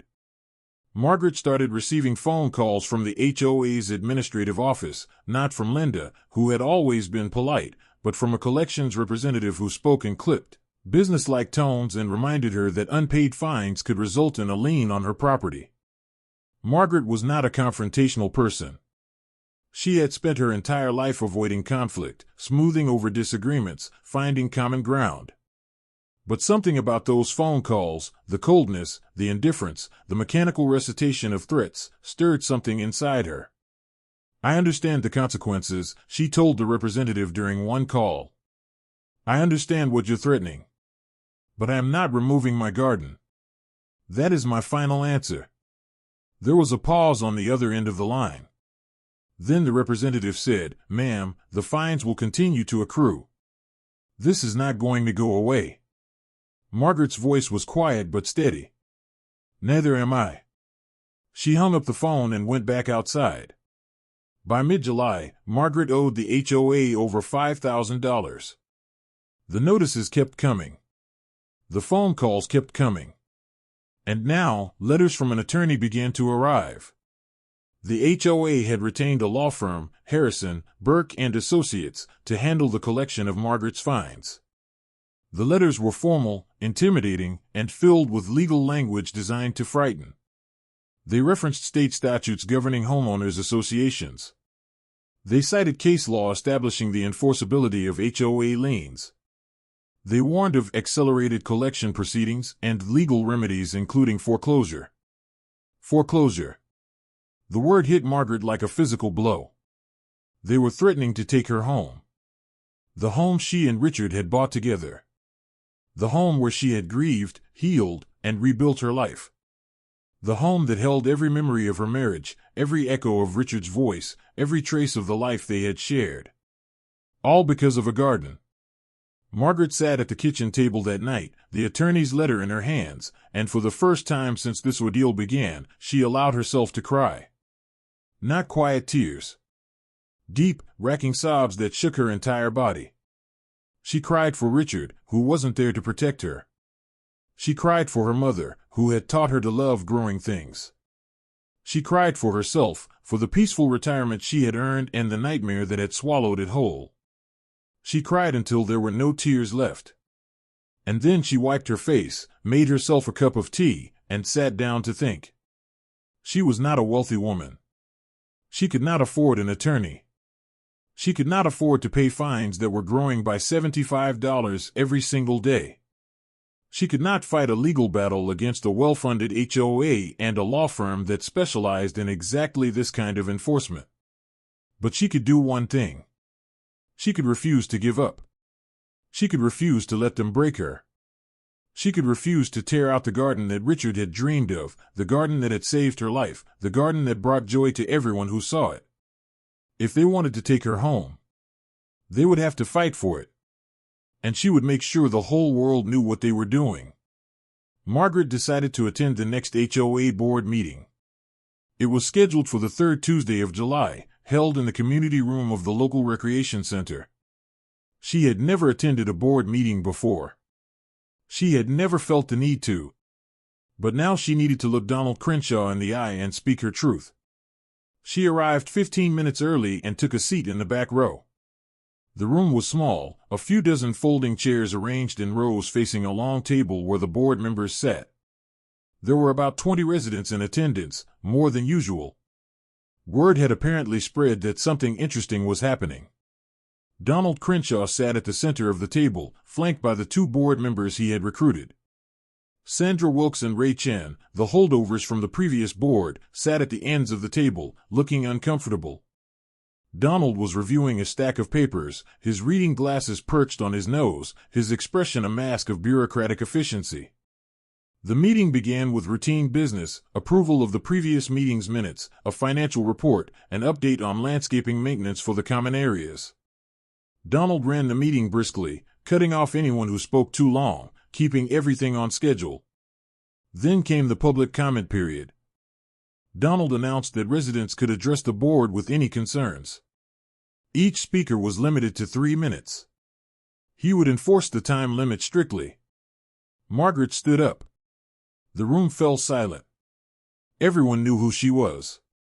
Everyone had heard about the garden, the fines, the letters. They watched as she walked to the front of the room and stood before the table, facing Donald Crenshaw directly. Her hands were trembling slightly, but her voice was steady. My name is Margaret Hayes. I live at 4817 Briar Ridge Lane. I am a retired schoolteacher. I have lived in this neighborhood for 12 years. And for the past 4 months, I have been receiving fines from this HOA, fines that now total over $5,000, because I have a garden in my yard. She paused. The room was absolutely still.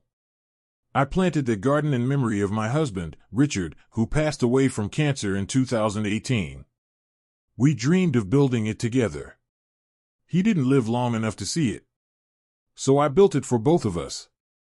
I planted sunflowers because they were his favorite. I planted roses because they were my mother's favorite. I planted tomatoes and herbs because I wanted to share fresh food with my neighbors, many of whom are elderly and live alone. Margaret's voice wavered slightly, but she pressed on. This garden is not a violation. It is not a nuisance. It is not an eyesore. It is beautiful. It brings joy to everyone who sees it. Children come to visit and learn about plants. A veteran who served in Vietnam sits among the sunflowers every morning because it's the only place he feels peace. I have given away hundreds of pounds of vegetables to neighbors in need. She looked directly at Donald. His expression had not changed. He was watching her the way a cat watches a mouse, patient, calculating, utterly unmoved. I am asking this board to reconsider the fines that have been imposed on me. I am asking for compassion. I am asking for fairness. I am asking you to see that some things matter more than rules written on a piece of paper. I am asking you to see me, not as a violator, but as a human being who has done nothing wrong. She took a breath. I will not remove my garden. I cannot remove it. It is all I have left of the people I loved. If you want to take my home, you will have to do it knowing that you destroyed a grieving widow over tomatoes and sunflowers. And you will have to live with that. Margaret turned and walked back to her seat. The room was silent for several long seconds. Then Donald Crenshaw cleared his throat and spoke. Thank you for your comments, Mrs. Hayes. The board has already considered your appeal and issued a written response. The community's landscaping guidelines apply equally to all homeowners. No exceptions can be made based on personal circumstances. The fines will continue to accrue until the violations are resolved. Next speaker. That was it. No discussion. No acknowledgement of anything she had said. No trace of human feeling. Just a dismissal and a call for the next speaker. Margaret sat in her chair, her heart pounding, her face flushed. A few residents around her whispered words of support. One woman reached over and squeezed her hand. But the meeting moved on as if nothing had happened. Donald Crenshaw had drawn a line in the sand. And he had no intention of crossing it. The fines continued. August came and went. September arrived. The daily fine increased to $100. The total owed climbed past $10,000, then $15,000, then $20,000. Margaret stopped opening the envelopes. She knew what they said. She knew the numbers were growing. She knew the threats were escalating. She couldn't bear to read them anymore, so she simply placed them in the manila folder unopened and went about her days. She continued tending her garden. The tomatoes ripened and she gave them away. The sunflowers bloomed tall and golden and she watched them turn their faces toward the sun. The roses burst into color and she cut bouquets for Mrs. Patterson across the street. George Whitfield still came every morning to sit in his lawn chair, and Margaret brought him lemonade and they talked about the weather, about the birds, about anything except the nightmare unfolding around them. She was living in a strange kind of limbo, going through the motions of her daily life while a financial guillotine slowly descended above her head. Her neighbors watched with growing unease. Many of them were angry on her behalf, but they didn't know what to do. A few spoke up at board meetings, only to be shut down by Donald's rigid enforcement of the time limits. A few wrote letters to the board, which were acknowledged but ignored. A few simply avoided the situation altogether, afraid that speaking out would make them targets too. The neighborhood that had once felt like a community was beginning to feel like a place ruled by fear. By the end of November, Margaret owed the HOA $36,000. $36,000. For a garden. The attorney's letters had become more aggressive. They now referenced a formal legal action, a civil suit to establish a lien on Margaret's property and begin collection proceedings. The letters demanded immediate payment of the full amount owed, plus attorney's fees, plus interest.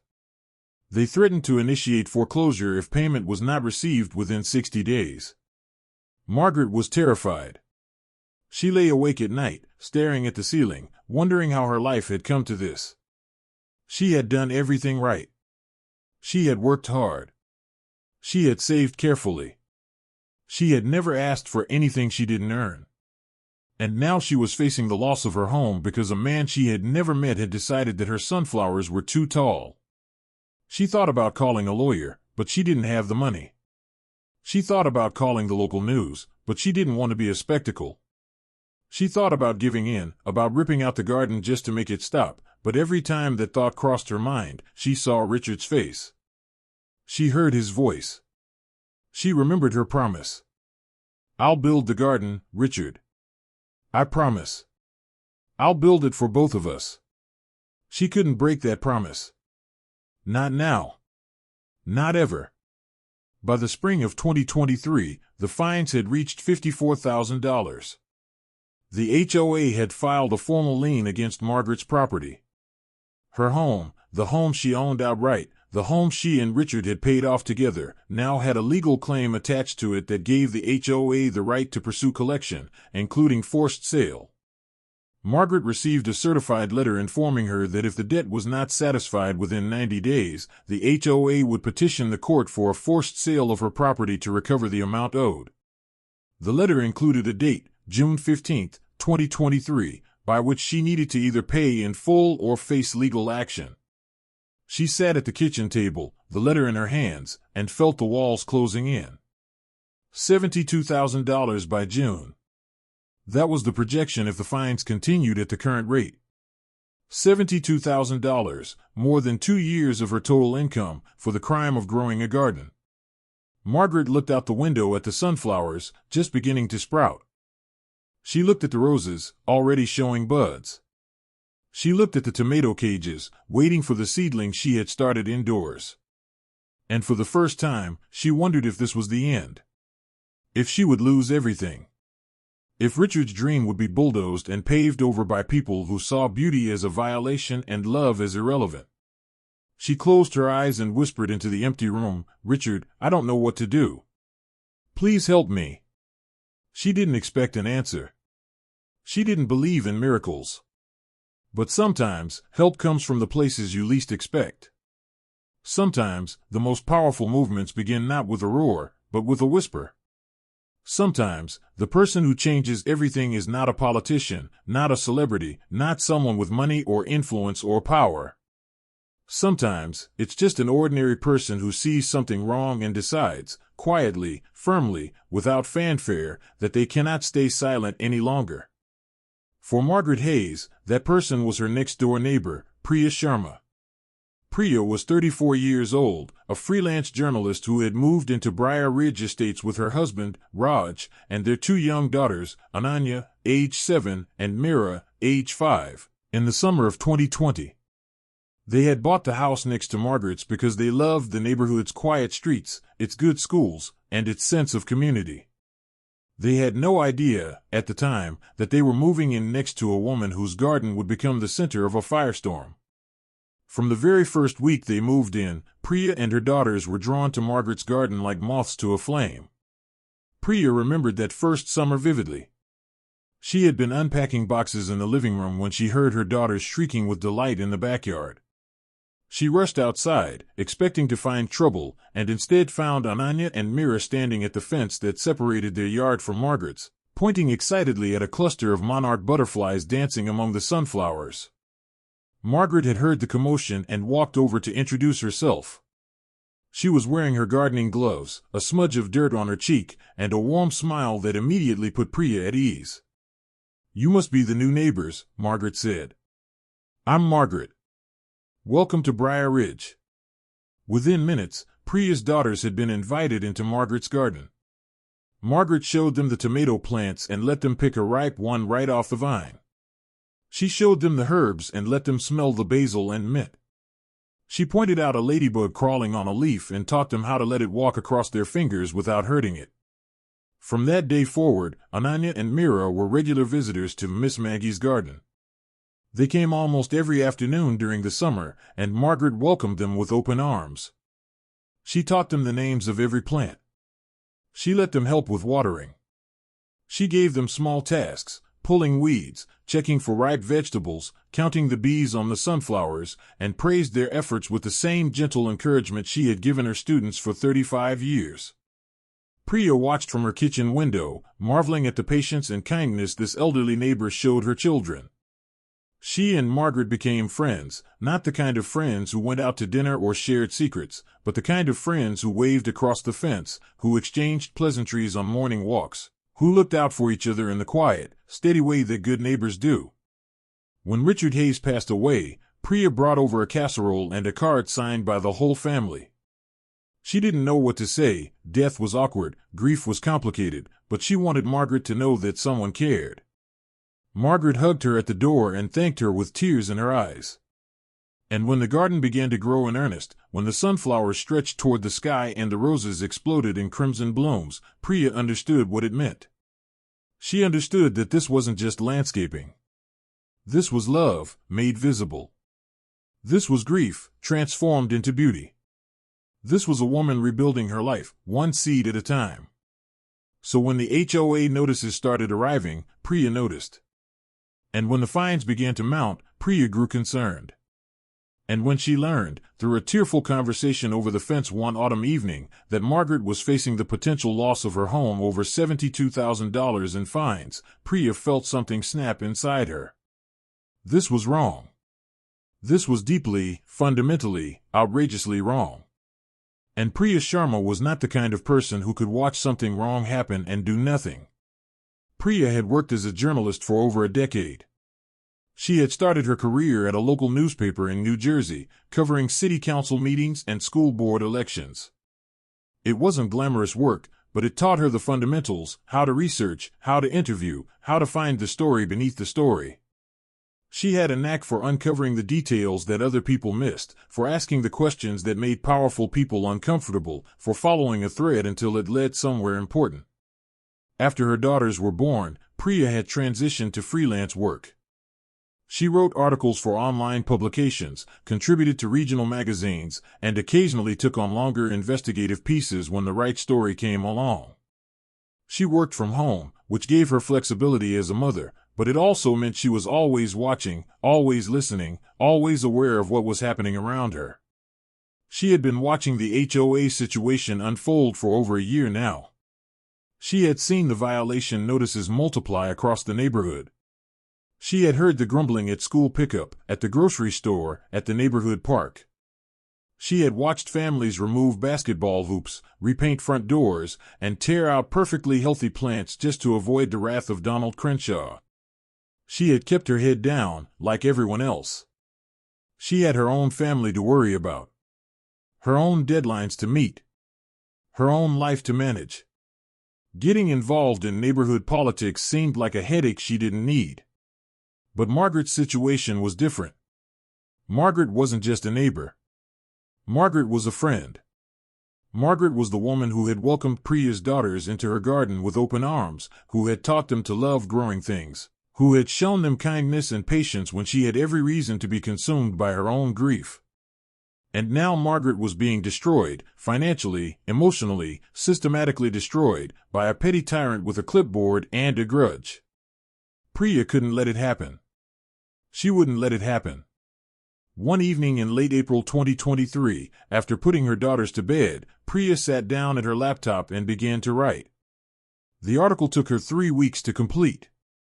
She approached it with the same rigor she would have applied to any investigative piece, gathering facts, conducting interviews, reviewing documents, verifying every claim. She started by interviewing Margaret.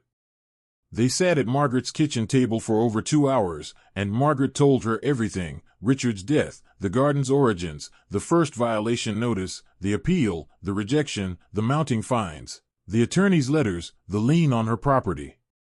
Margaret showed Priya the manila folder stuffed with correspondence. She showed her the photographs she had taken of her garden over the years. She showed her the shoebox of notes Richard had written, including the one that said, "Every day with you has been a garden." Priya had to stop the interview twice because she was crying too hard to take notes. Next, Priya interviewed the neighbors. She spoke to Mrs. Patterson, the 82-year-old widow who received fresh tomatoes on her doorstep every week.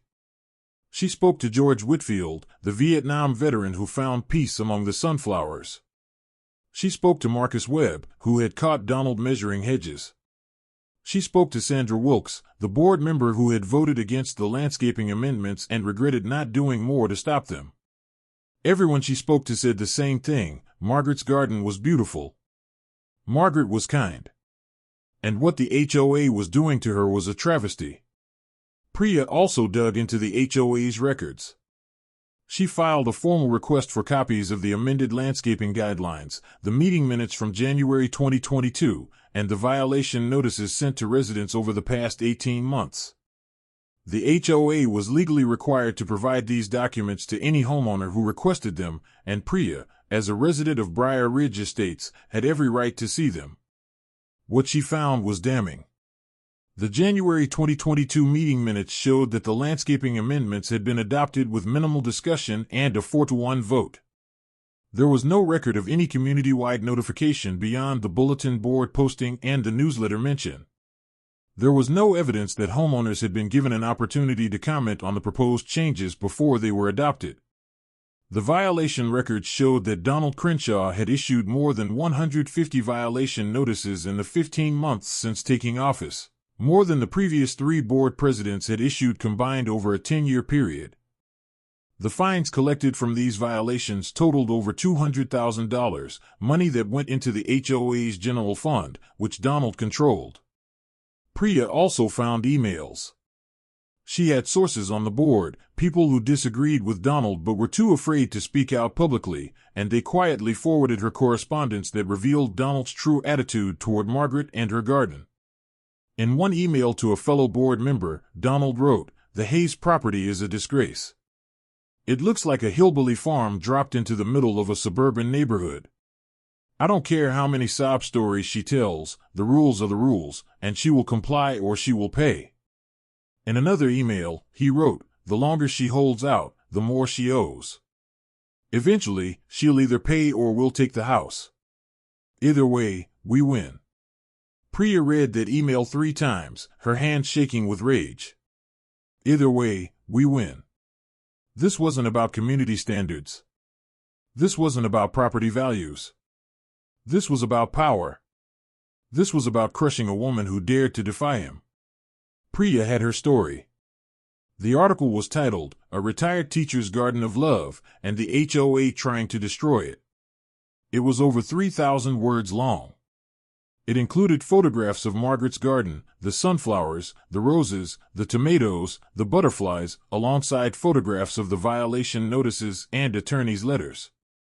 It included quotes from neighbors, documents from the HOA's own records, and excerpts from Donald's emails.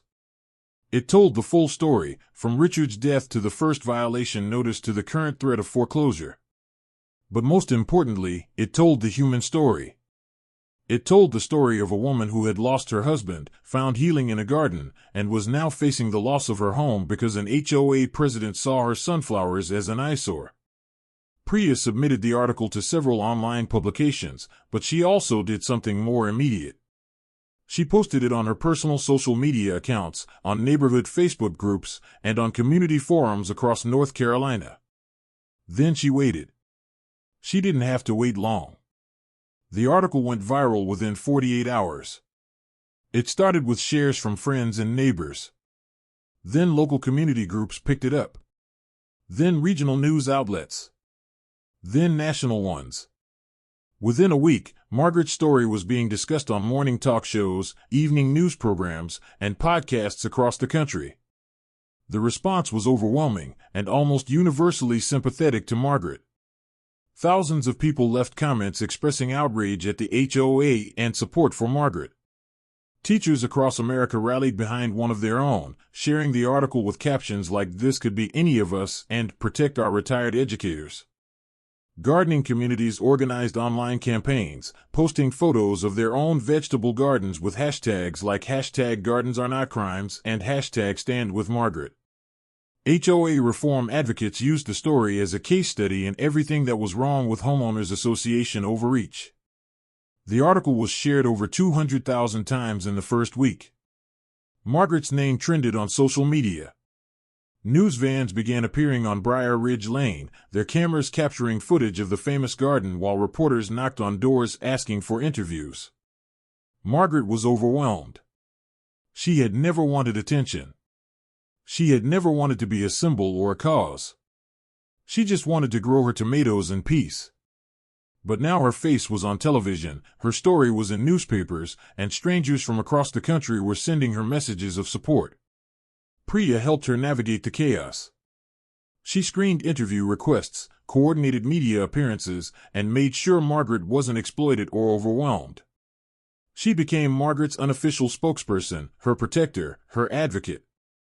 "You don't have to do any of this," Priya told Margaret one evening as they sat on Margaret's porch watching the sunset. "You can say no to all of it.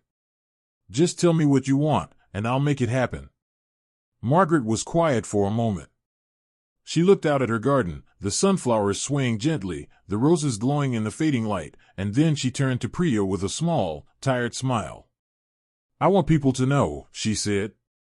"I want them to know what's happening here. I want them to know that this could happen to anyone. And I want them to know that I'm not giving up." Priya nodded. "Then we keep fighting." "We keep fighting," Margaret agreed. The viral attention brought something Margaret had desperately needed but never asked for: financial help. A GoFundMe campaign was launched, not by Margaret, who would never have asked for money, but by a group of teachers from Jefferson Elementary, her former colleagues who had followed the story with growing horror. The campaign was titled "Help Miss Hayes Save Her Garden and Her Home." The goal was set at $75,000, enough to cover the fines and any legal fees Margaret might incur. The campaign reached its goal in less than 48 hours. But the donations didn't stop. They kept coming. $5 from a retired teacher in Ohio. $20 from a gardening club in California. $100 from a family in Texas whose children had grown up in a house with an HOA and understood the nightmare firsthand. $500 from a Vietnam veteran who said George Whitfield's story had made him weep. Within a week, the GoFundMe had raised over $150,000. Margaret was stunned. She sat at her kitchen table, staring at the numbers on the screen, unable to comprehend what she was seeing. Strangers, people she had never met, would never meet, were giving her money. They were giving her hope. They were telling her, in the most tangible way possible, that she was not alone. She called Priya, barely able to speak through her tears. "I don't understand," Margaret said. "Why would they do this? They don't even know me." Priya's voice was warm and steady. "Because your story touched them, Margaret. Because they see themselves in you. Because they know that what's happening to you is wrong, and they want to be part of making it right." Margaret was silent for a long moment.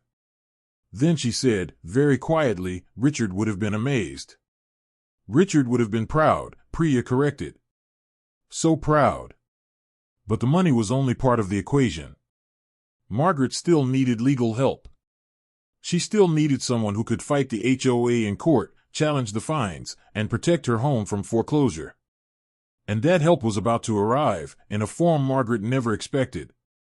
His name was David Castillo, and he was one of the most respected civil rights attorneys in North Carolina.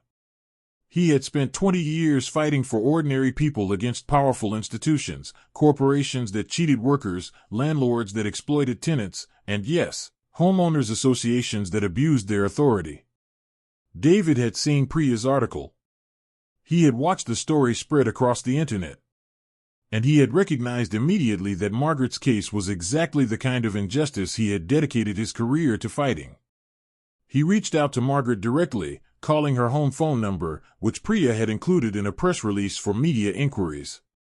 Margaret almost didn't answer. She had been screening calls all week to avoid reporters, but something made her pick up. "Mrs. Hayes, my name is David Castillo. I'm an attorney. I've been following your story, and I want to help. I want to represent you, free of charge, and I want to take your HOA to court." Margaret was silent for several seconds. She had spoken to lawyers before, briefly, tentatively, and they had all told her the same thing. HOA cases were complicated, expensive, and rarely successful. She had resigned herself to fighting alone. "Why?" she finally asked.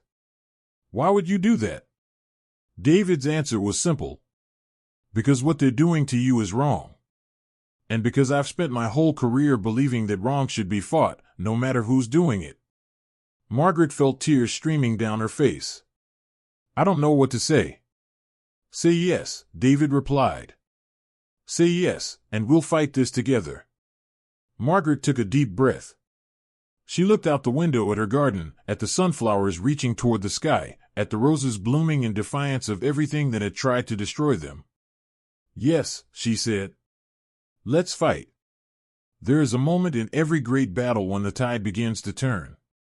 A moment when the voices of the many rise up against the cruelty of the few. A moment when ordinary people, strangers who have never met, who live in different cities and different states, who come from different backgrounds and different walks of life, decide collectively, spontaneously, and with overwhelming force that enough is enough. For Margaret Hayes, that moment arrived in the spring of 2023, and it arrived with a fury that no one, not Margaret, not Priya, not even Donald Crenshaw himself, could have predicted. The public outcry that followed Priya's viral article was not just a reaction. It was a movement. It was a wave of anger, compassion, solidarity, and action that swept across the internet, across the news media, and across the nation. It was proof that in an age when people often feel powerless against institutions and bureaucracies, there is still tremendous power in a single story told well, and in the collective voice of a community that refuses to accept injustice. Margaret Hayes had become a symbol, and the world was watching. The first wave of response came from social media. Within hours of Priya's article being posted, it had been shared thousands of times on Facebook, Twitter, Instagram, and Reddit. People copied and pasted the most outrageous details: $72,000 in fines, a lien on her home, threats of foreclosure, and added their own commentary, which ranged from stunned disbelief to white-hot rage. "They're trying to take a retired teacher's home because she grew tomatoes," one viral tweet read. "What kind of dystopian nightmare is this?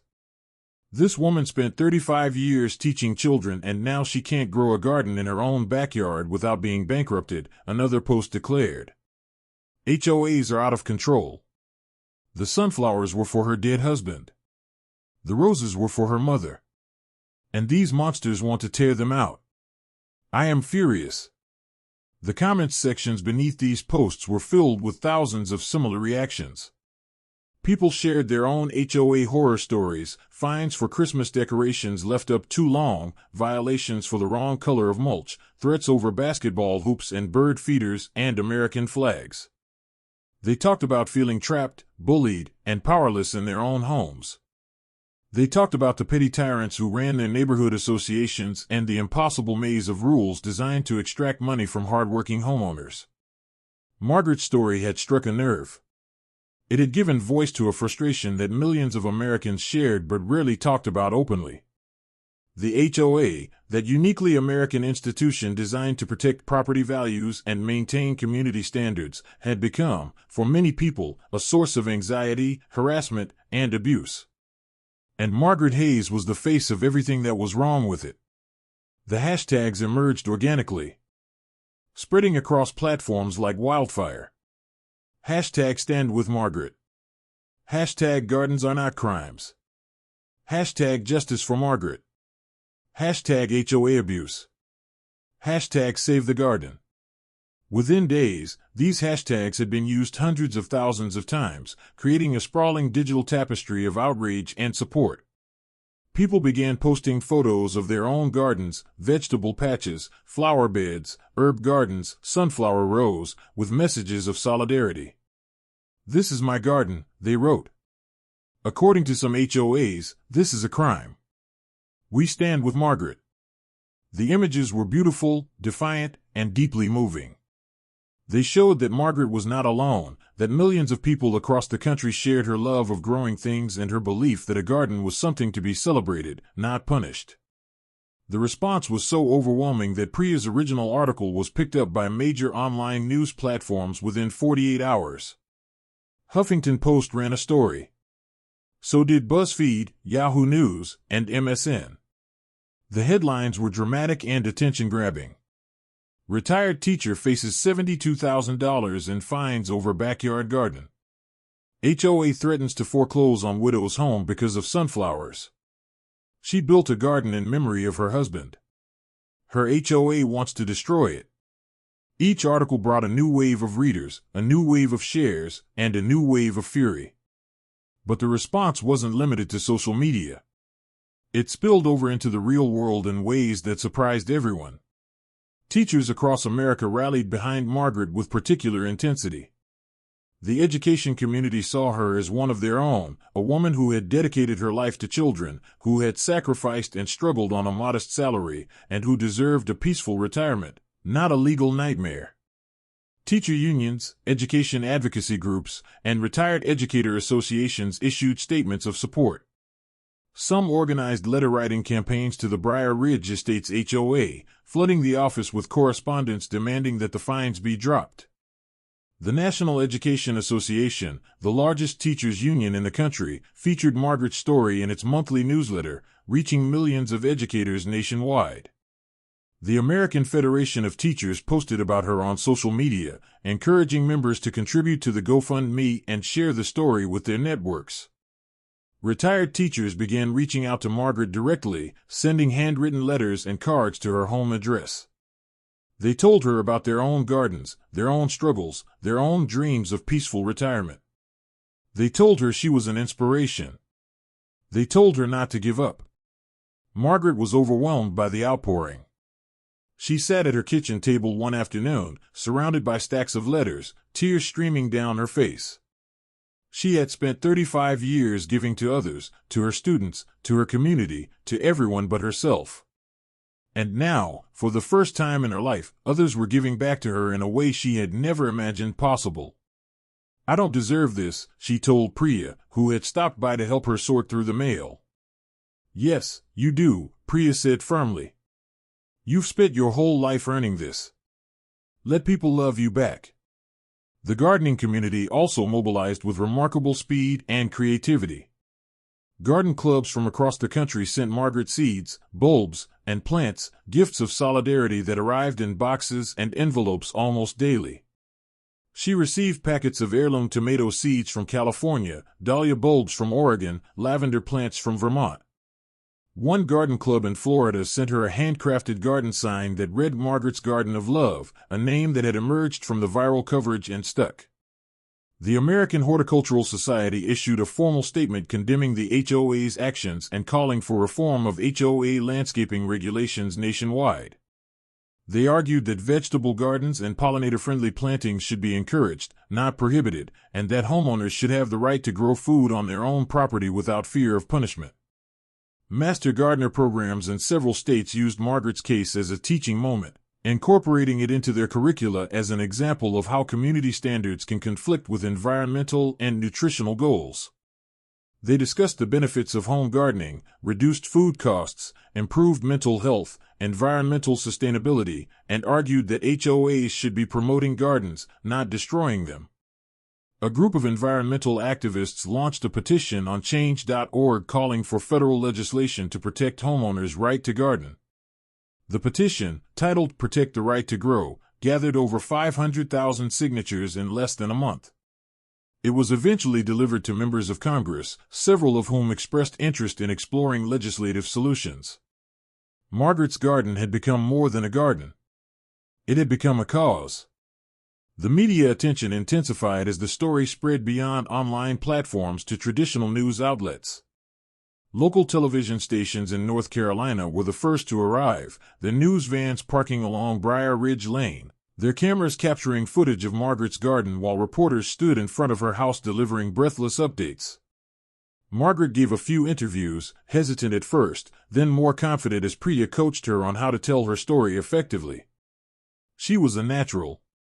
Her warmth, her sincerity, her quiet dignity came through on camera in a way that no amount of media training could have manufactured. She spoke about Richard, about her mother, about the children who visited her garden, about the veteran who found peace among the sunflowers. She didn't attack Donald Crenshaw by name, that wasn't her style, but she made clear that she believed what was happening to her was unjust.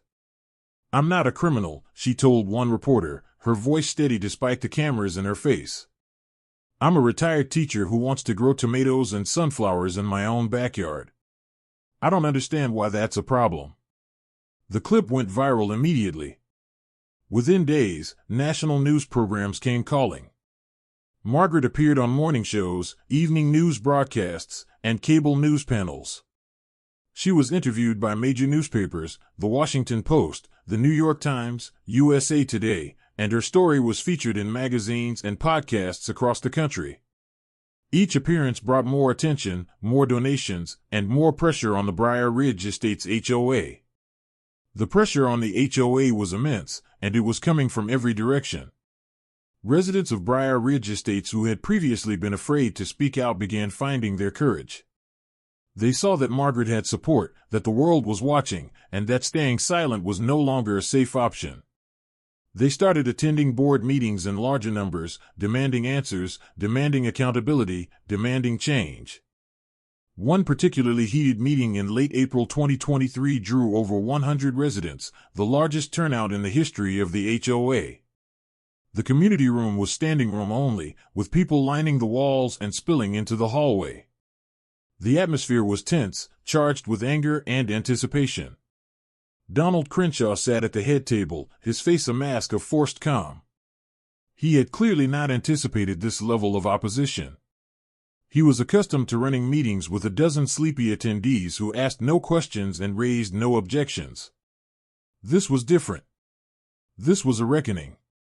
Resident after resident stood up during the public comment period to denounce the HOA's treatment of Margaret and to demand that the fines be dropped.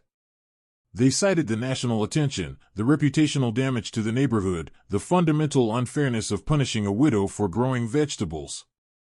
One man, a software engineer named Kevin Cho who had lived in the neighborhood for 8 years, delivered a particularly blistering critique. "Mr. Crenshaw, you have turned this HOA into a laughingstock," Kevin said, his voice rising with each word. "We are on national television. We are being mocked on social media. People across the country think we are heartless bullies who persecute retired teachers for growing tomatoes. And you know what? They're right. Because that is exactly what we are doing." The room erupted in applause. Donald tried to restore order, banging his gavel and citing time limits, but the crowd was not interested in his rules. People kept speaking, kept applauding, kept demanding accountability. The meeting lasted over 3 hours, 5 times longer than usual, and by the end, Donald looked visibly shaken. He didn't back down, of course. He was not the kind of man who admitted defeat. He insisted that the board had acted within its authority, that the rules applied equally to everyone, and that the fines would stand. But his voice lacked its usual confidence. His arguments sounded hollow, defensive, desperate. The tide was turning. Outside the neighborhood, the pressure was even more intense. The HOA's administrative office was inundated with phone calls, emails, and letters from people across the country demanding that Margaret's fines be dropped. The office phone rang so constantly that Linda Holt, the part-time office manager who had always been sympathetic to Margaret, eventually stopped answering and let the calls go to voicemail. The voicemail box filled up within hours and had to be cleared multiple times a day. The emails were even more overwhelming. Hundreds, then thousands of messages poured into the HOA's general inbox. Some were polite appeals for compassion. Others were furious condemnations of Donald Crenshaw and the board. A few crossed the line into threats, which the board reported to local police, though no credible danger was ever identified. The HOA's attorney, Harrison, Burke and Associates, also came under scrutiny. Online reviewers flooded the firm's Google and Yelp pages with one-star reviews referencing the Margaret Hayes case. "This firm is helping an HOA destroy a retired teacher's life," one review read. "Shame on them." The firm's partners were reportedly unhappy with the negative publicity and began pressuring the HOA to settle the matter quietly. Local businesses in the area also weighed in. Several shops and restaurants near Briar Ridge Estates posted signs in their windows expressing support for Margaret. One garden center offered her free plants and supplies for life. A local bakery created of Margaret's gardened cupcake, vanilla with green frosting and a tiny fondant sunflower on top, and donated a portion of the proceeds to the GoFundMe.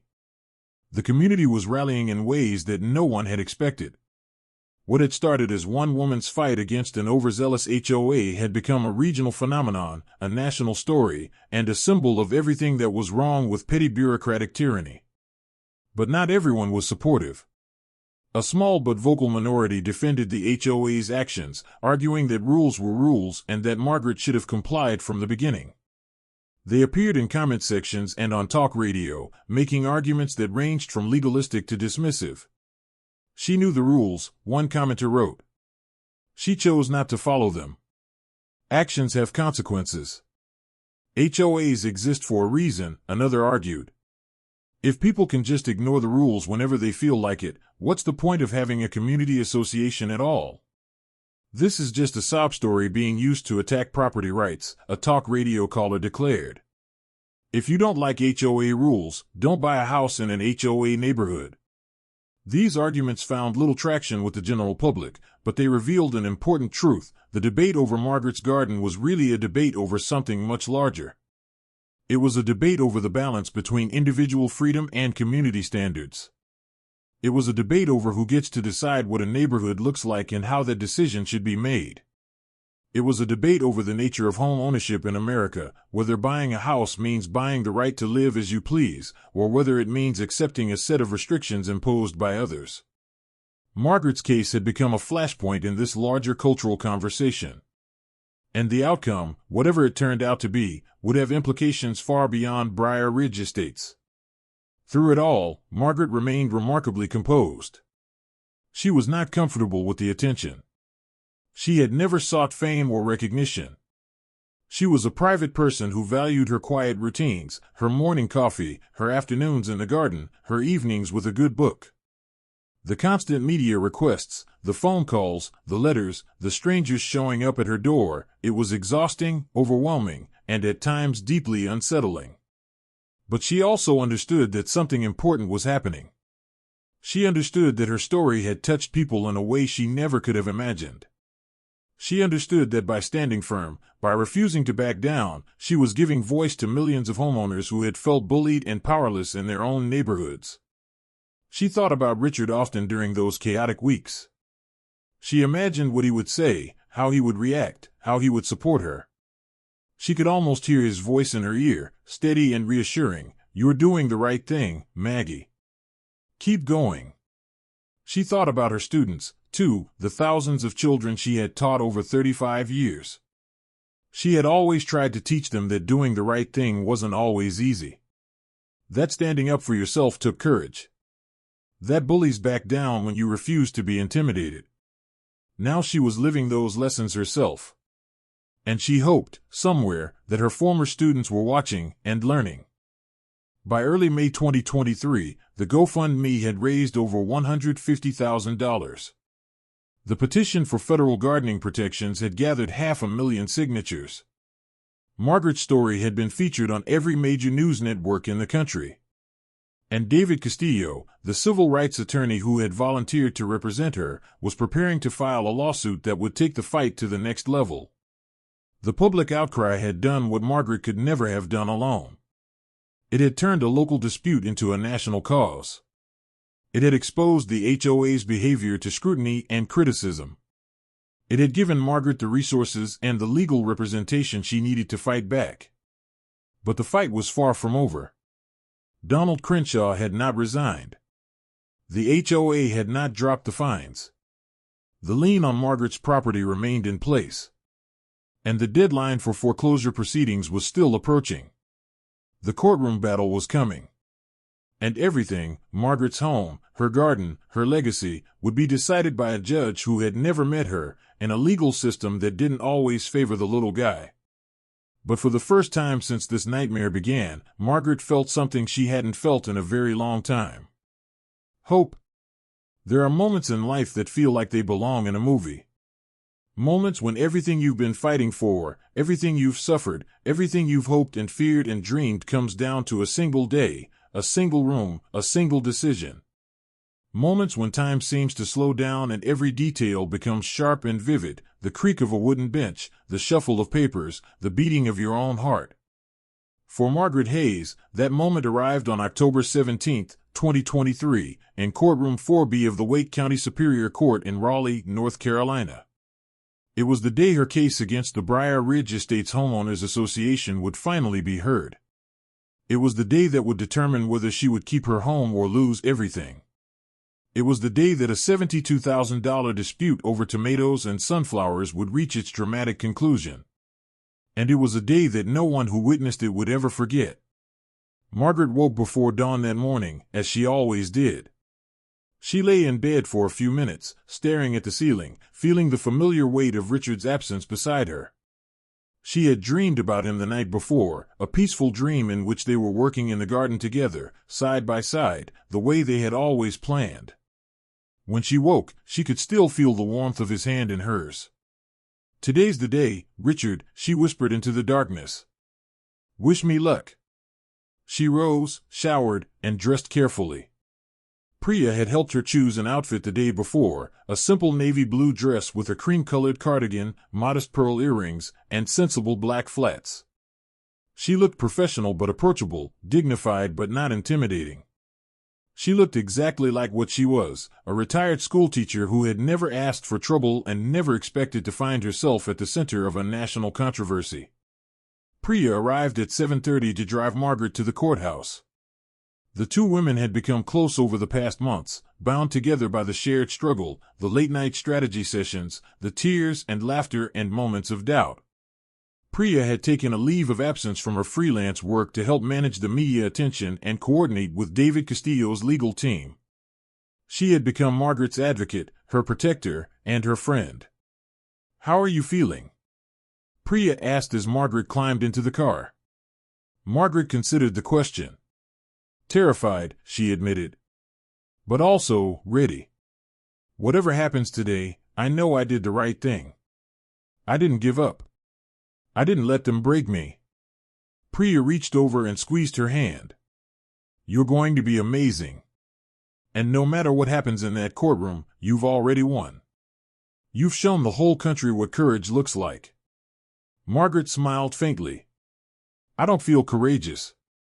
I feel like a 67-year-old woman who just wanted to grow tomatoes." "That's exactly what courage looks like," Priya said. "Ordinary people doing extraordinary things." They drove the rest of the way in companionable silence, the morning sun rising over the trees, casting long golden shadows across the highway. The courthouse was an imposing limestone building in downtown Raleigh, its columns and arched windows lending it an air of solemnity and permanence. Margaret had driven past it many times over the years but had never been inside. She had never had reason to. She had lived a quiet, law-abiding life, paying her taxes, following the rules, staying out of trouble. Now she was walking up those stone steps as a plaintiff in a civil lawsuit, surrounded by reporters and cameras and supporters who had gathered to witness the climax of a story that had captivated the nation. The crowd outside the courthouse was larger than Margaret had expected. Several dozen people lined the sidewalk, holding signs and banners. "We stand with Margaret. Gardens are not crimes. Justice for Miss Maggie." Some of them were neighbors from Briar Ridge Estates. Others were strangers who had driven from across the state, from Charlotte, from Asheville, from Wilmington, just to show their support. Margaret paused at the top of the steps and turned to look at them. She raised her hand in a small wave, and the crowd erupted in cheers and applause. She felt tears prick at her eyes. "Thank you," she mouthed, though she knew they couldn't hear her. "Thank you all." David Castillo appeared at her side, his leather briefcase in one hand, his expression calm and focused. He was a tall man in his early 50s, with graying temples, keen dark eyes, and the quiet confidence of someone who had spent decades fighting battles in courtrooms just like this one. He had handled hundreds of cases over his career, discrimination lawsuits, tenant rights disputes, civil liberties challenges, but he had told Margaret that her case was special. "This isn't just about you, Margaret," he had said during one of their preparation sessions. "This is about every homeowner in America who has ever been bullied by an HOA. If we win, it will send a message. It will change things." Now, standing on the courthouse steps, he placed a gentle hand on her shoulder. "Ready?" he asked. Margaret took a deep breath. She thought about Richard. She thought about her mother. She thought about the sunflowers swaying in the breeze, the roses blooming along the walkway, the children chasing butterflies through her garden. "Ready," she said. They walked inside. Courtroom 4B was smaller than Margaret had imagined, a wood-paneled room with rows of wooden benches, a raised judge's platform at the front, and 2 tables facing the bench where the opposing parties would sit. The room smelled of old wood and paper, of decades of arguments and decisions, of justice sought and sometimes found.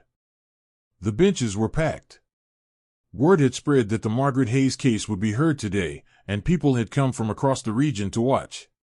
Reporters filled the back rows, their notebooks and tablets at the ready. Neighbors from Briar Ridge Estates sat in the middle, including George Whitfield, the Vietnam veteran, who had insisted on attending despite his difficulty walking. Mrs. Patterson, the 82-year-old widow, sat beside him, clutching a handkerchief in her withered hands. Priya took a seat in the front row, directly behind the plaintiff's table, where she could offer Margaret silent support throughout the proceedings.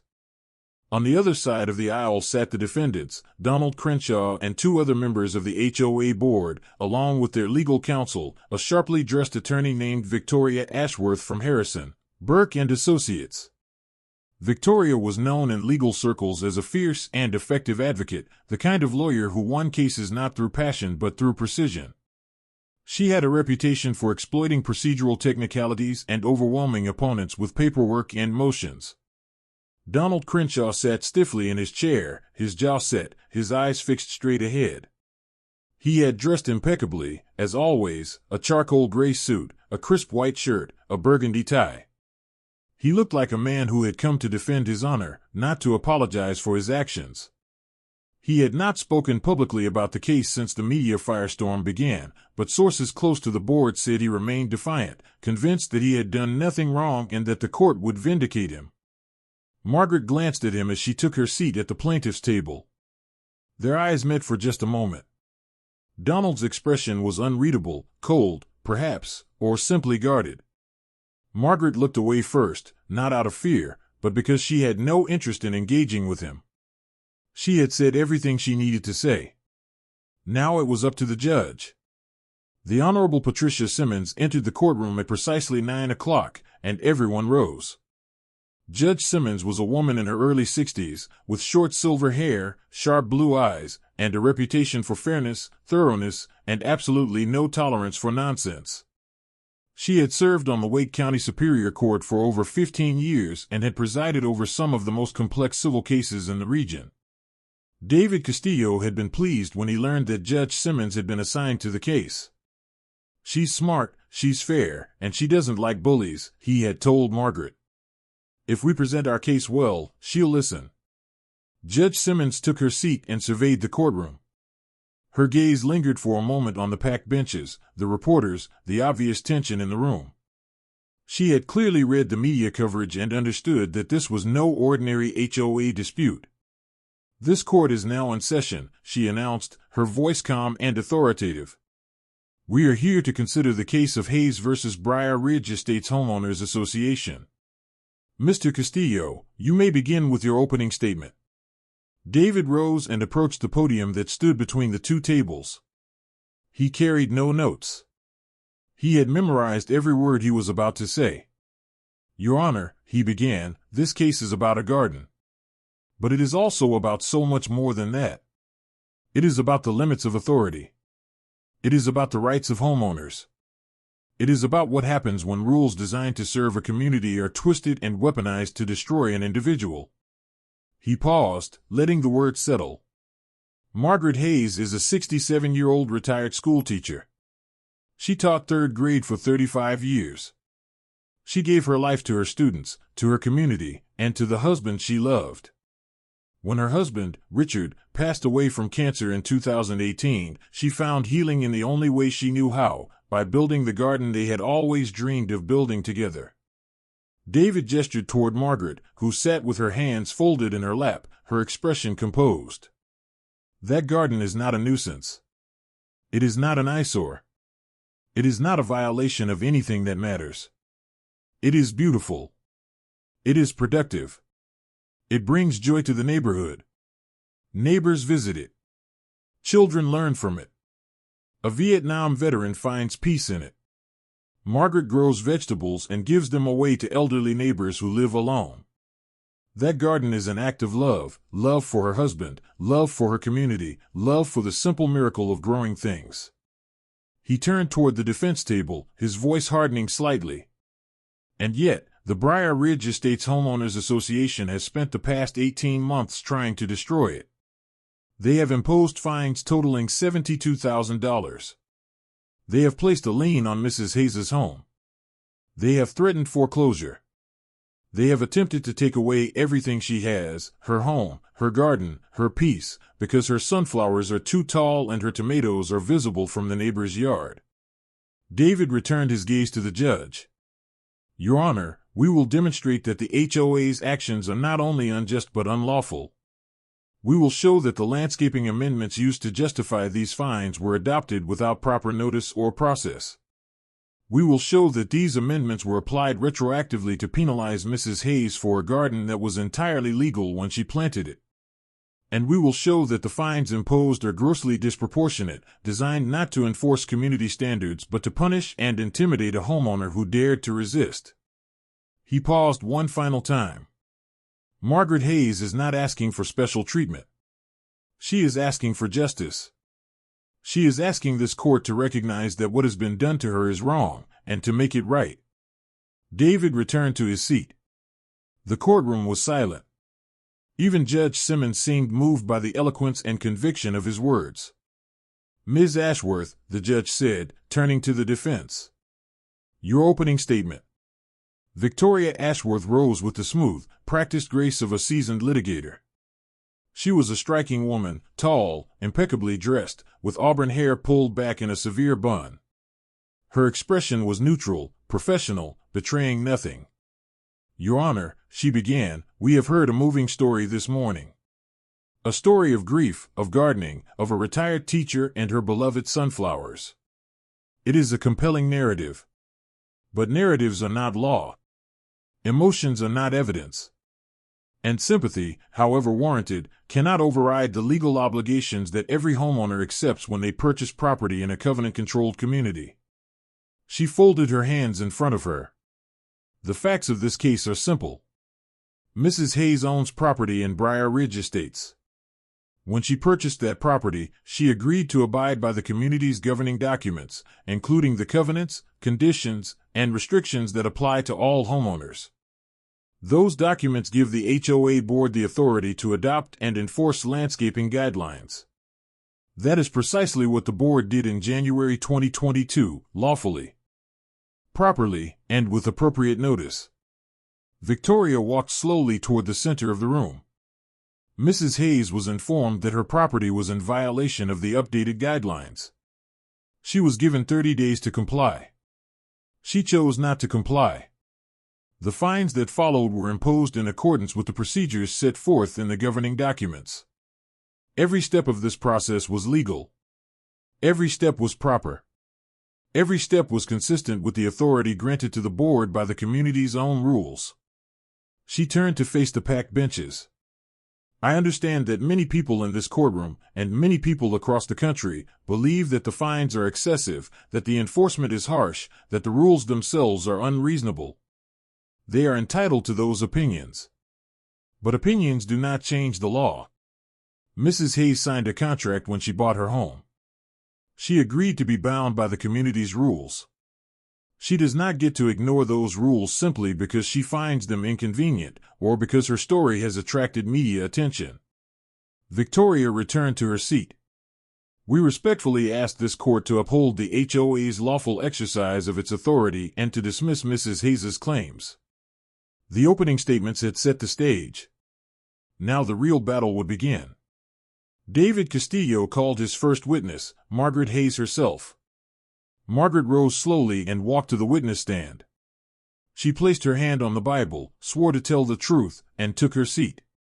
She looked small in the wooden chair, her white hair catching the light from the high windows, her hands folded quietly in her lap. David approached her gently, his voice warm and encouraging. Mrs. Hayes, can you tell the court about your garden? When did you start it, and why? Margaret took a breath and began to speak. She told the story she had told so many times now, Richard's illness, his death, the grief that nearly consumed her, the moment she knelt in the soil and felt hope return. She spoke about the sunflowers and what they meant. She spoke about the roses and the memory of her mother. She spoke about the tomatoes she gave away, the children who visited, the veteran who found peace. Her voice was steady, but there were tears in her eyes. The courtroom was utterly silent, every person hanging on her words. When she finished, David asked, Mrs. Hayes, when you planted your garden in 2019, were you aware of any rules prohibiting it? No, Margaret said. I checked the HOA guidelines before I started.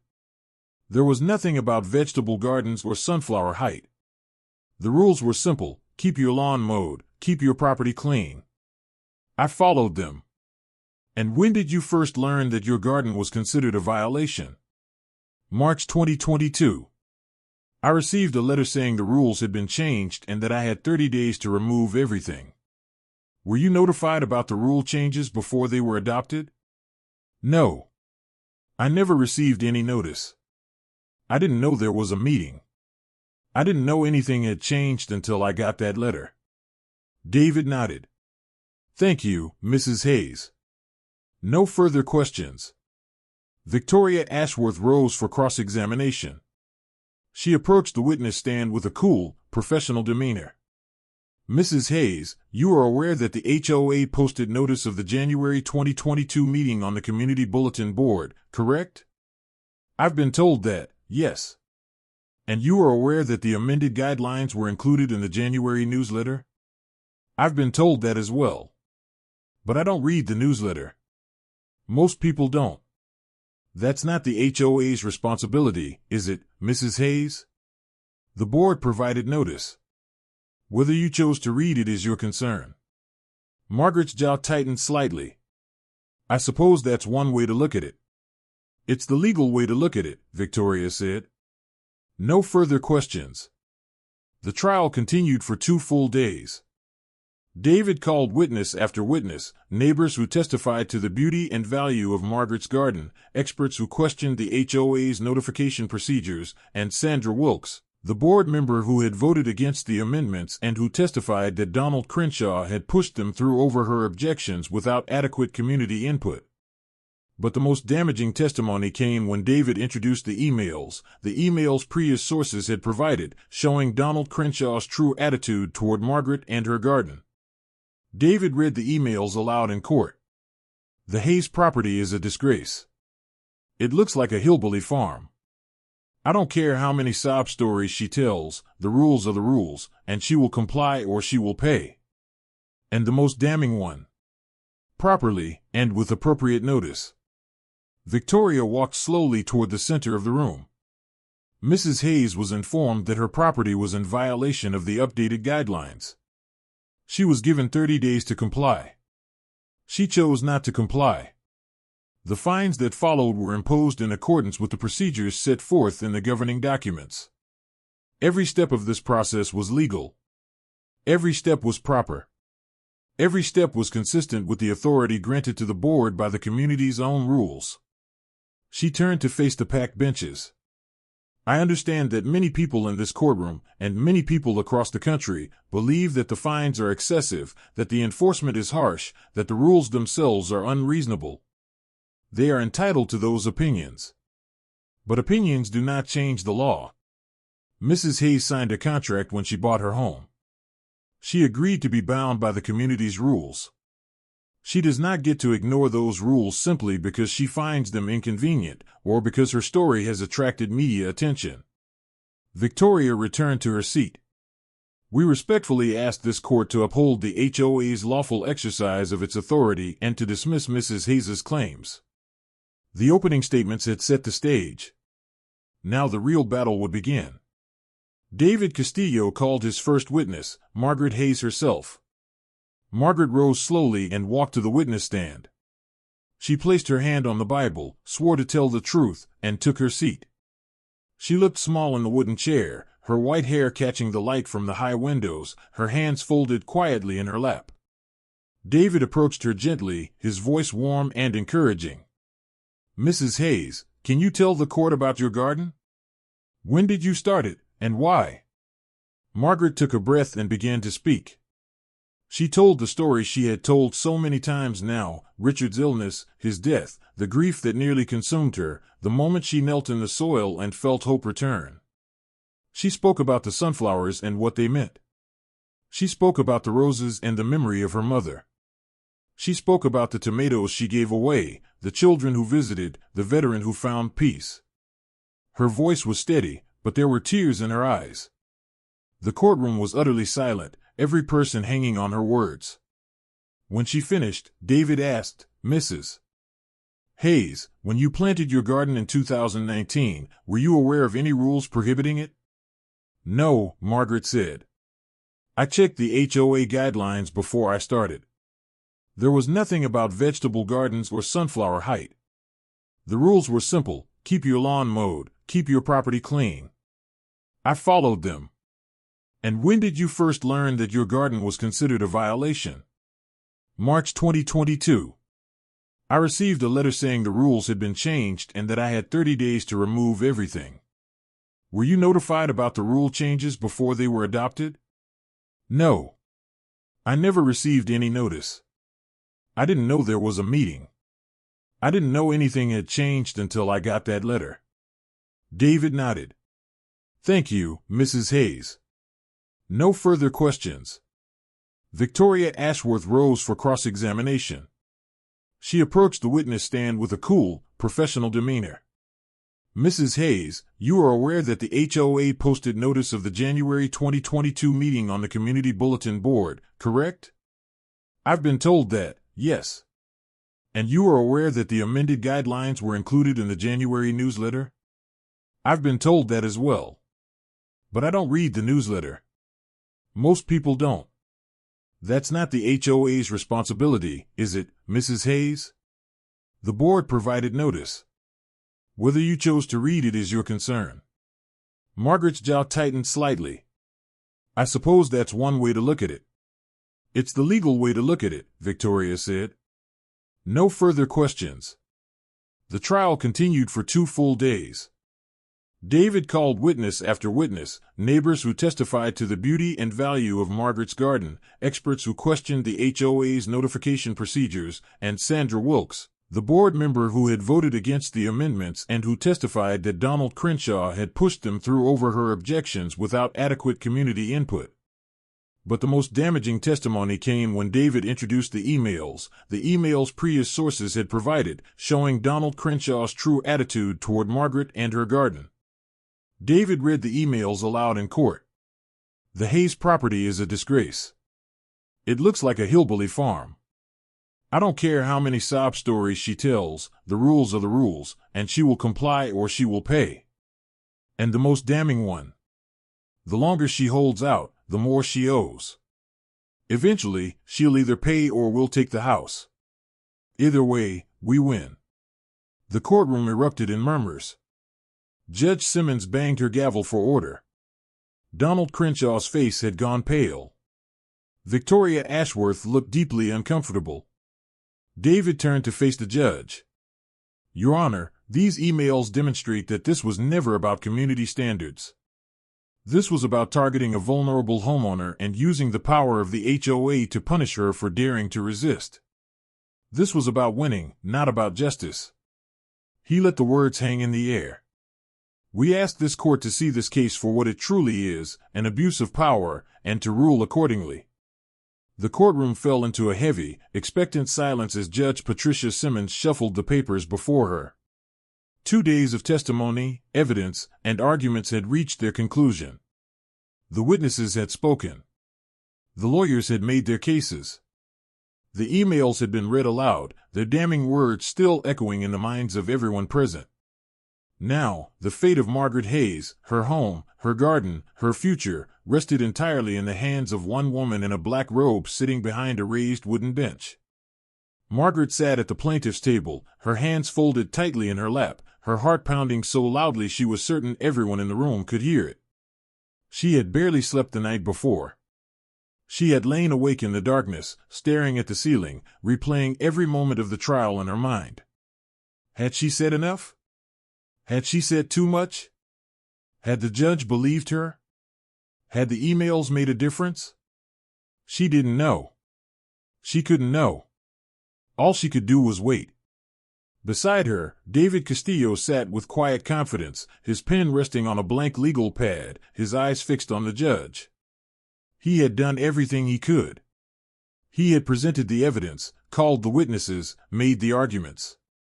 He had exposed the HOA's misconduct and Donald Crenshaw's personal vendetta. He believed, truly, deeply believed, that justice was on their side. But he also knew that courtrooms were unpredictable places. Judges were human beings with their own perspectives, their own interpretations of the law, their own blind spots. He had seen righteous cases lose on technicalities. He had seen sympathetic plaintiffs defeated by clever defense attorneys. He had learned, over 20 years of practice, never to assume victory until the words were spoken. Across the aisle, Donald Crenshaw sat rigidly in his chair, his face a mask of controlled tension. The trial had not gone well for him. The emails had been devastating. Sandra Wilkes's testimony had contradicted his claims of proper procedure. The parade of neighbors praising Margaret's garden had painted him as a petty tyrant rather than a principled enforcer of community standards. But Donald was not a man who accepted defeat easily.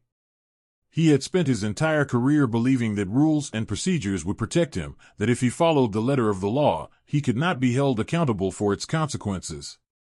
He still believed that now. The HOA had the authority to adopt the amendments.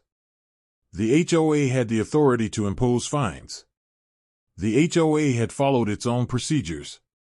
Everything else, the emotions, the media attention, the public outcry, was irrelevant noise. Victoria Ashworth sat beside him, her expression neutral but her posture slightly less confident than it had been at the start of the trial. She was a skilled attorney, and she had done her best to defend the HOA's actions. But she was also a realist. She had seen the judge's face when the emails were read aloud. She had noticed the subtle shifts in body language, the raised eyebrow, the tightening of the jaw. Judge Simmons had not been pleased. The courtroom was packed to capacity. Reporters filled the back rows, their phones silenced but ready to transmit the verdict the moment it was announced. Neighbors from Briar Ridge Estates occupied the middle benches, George Whitfield in his Vietnam veteran's cap, Mrs. Patterson clutching her handkerchief, Marcus Webb with his arms crossed defiantly. Priya Sharma sat directly behind Margaret, close enough to reach out and touch her shoulder if needed. Everyone was waiting. Everyone was holding their breath. Judge Simmons looked up from her papers and surveyed the courtroom. Her expression was unreadable, calm, measured, judicial. She had presided over hundreds of cases in her career, and she had learned to control her emotions, to reveal nothing until she was ready to speak. I want to thank both parties for their presentations over the past 2 days, she began, her voice clear and steady. This case has raised important questions about the rights of homeowners, the authority of homeowners associations, and the proper balance between community standards and individual liberty. These are not simple questions, and I have given them careful consideration. She paused, and the silence in the courtroom deepened. Before I announce my ruling, I want to address some of the broader issues this case has brought to light. Margaret's heart rate quickened. She glanced at David, who gave her a small, reassuring nod. Judge Simmons removed her reading glasses and set them on the bench before her. She folded her hands and looked directly at the packed courtroom. Homeowners associations exist for a legitimate purpose, she said. They are designed to maintain property values, preserve community aesthetics, and ensure that neighborhoods remain pleasant places to live. When functioning properly, they serve the interests of all homeowners by establishing reasonable standards and enforcing them fairly. She paused, her gaze sweeping across the room. However, the authority granted to HOAs is not unlimited. It is not a license to harass. It is not a weapon to be wielded against individual homeowners who fall out of favor with board members. It is not a tool for personal vendettas or petty grievances. The power to enforce community standards must be exercised with fairness, proportionality, and respect for the fundamental rights of homeowners. Margaret felt a flicker of hope kindle in her chest. The judge's words seemed to be heading in a promising direction. In this case, Judge Simmons continued, I have heard compelling testimony about a garden that, by all accounts, is beautiful, well-maintained, and beloved by the community. I have heard from neighbors who described it as an asset to the neighborhood, not a liability. I have heard from a Vietnam veteran who testified that sitting in that garden gave him the first peace he had felt in 40 years. I have heard from elderly residents who received fresh vegetables from Mrs. Hayes' generosity. I have heard from children who learned about plants and nature in that garden. She turned her gaze directly to Margaret. Mrs. Hayes, I want you to know that I have been deeply moved by your story. The garden you built in memory of your husband is a testament to love, resilience, and the healing power of growing things. You should be proud of what you have created. Margaret's eyes filled with tears. She nodded silently, unable to speak. Judge Simmons's expression hardened as she turned toward the defense table. I have also heard testimony and reviewed evidence that troubles me greatly. I have seen emails written by the HOA board president, Mr. Donald Crenshaw, that reveal a disturbing attitude toward Mrs. Hayes and her property. In these emails, Mr. Crenshaw referred to Mrs. Hayes' garden as, and I quote, a disgrace, a hillbilly farm, and an eyesore that is dragging down the entire street. She paused, letting the words sink in. Most troubling of all, I have seen an email in which Mr. Crenshaw wrote, and I quote again, the longer she holds out, the more she owes. Eventually, she'll either pay or we'll take the house. Either way, we win. A murmur rippled through the courtroom. Judge Simmons waited for it to subside. Those are not the words of a board president concerned with community standards. Those are the words of someone engaged in a campaign of harassment and intimidation. Those are the words of someone who views the enforcement of HOA rules not as a duty to the community, but as a personal battle to be won at any cost. Donald Crenshaw's face had gone from pale to ashen. He stared straight ahead, his jaw clenched, his hands gripping the edge of the table. Judge Simmons picked up a document from the stack before her and held it up for the courtroom to see. Now, let me turn to the legal issues at the heart of this case. She set the document down and began to read from her prepared notes. The plaintiff has argued that the landscaping amendments adopted by the HOA board in January 2022 were procedurally defective because homeowners were not given adequate notice of the proposed changes before they were adopted. The evidence supports this argument. The only notice provided was a posting on a community bulletin board that, by multiple witnesses' accounts, is rarely read, and a brief mention in a newsletter that most residents discard without reading. No meeting notification was mailed to homeowners. No email notification was sent. No effort was made to ensure that residents were aware of the sweeping changes being proposed to the community's landscaping rules. She looked up from her notes. North Carolina law requires that homeowners associations provide reasonable notice of proposed amendments to governing documents. What constitutes reasonable notice depends on the circumstances, but it must be calculated to actually inform homeowners of the changes being considered. A posting on an obscure bulletin board and a buried paragraph in a newsletter do not meet this standard. The January 2022 amendments were therefore adopted without proper notice and are procedurally defective. Margaret heard David exhale quietly beside her. This was the argument he had made, and the judge was accepting it. Furthermore, Judge Simmons continued, even if the amendments had been properly adopted, the evidence shows that they were applied retroactively to Mrs. Hayes's garden. Mrs. Hayes planted her garden in 2019, 3 years before the amendments were adopted. At the time she planted her garden, there were no rules prohibiting vegetable gardens, herb beds, or sunflowers of any height. She was in full compliance with the rules that existed at the time. The judge's voice grew firmer. It is a fundamental principle of law that regulations should not be applied retroactively to punish conduct that was legal when it occurred. Mrs. Hayes did nothing wrong when she planted her garden. She violated no rules. She broke no laws. The fact that the rules were later changed does not retroactively transform her lawful conduct into a violation. The HOA's attempt to impose fines based on retroactive application of the amended guidelines is improper and cannot be sustained. Another murmur swept through the courtroom. Margaret felt tears streaming down her cheeks now, but she made no move to wipe them away. Judge Simmons set down her notes and looked directly at the defense table. Her expression was stern, her voice carrying a note of unmistakable disapproval. Finally, I must address the matter of the fines themselves. The HOA imposed fines on Mrs. Hayes totaling $72,000. $72,000 for a garden. For tomatoes, sunflowers, rose bushes, and herbs. For plants that brought beauty and joy to a neighborhood and harm to no one. She shook her head slowly.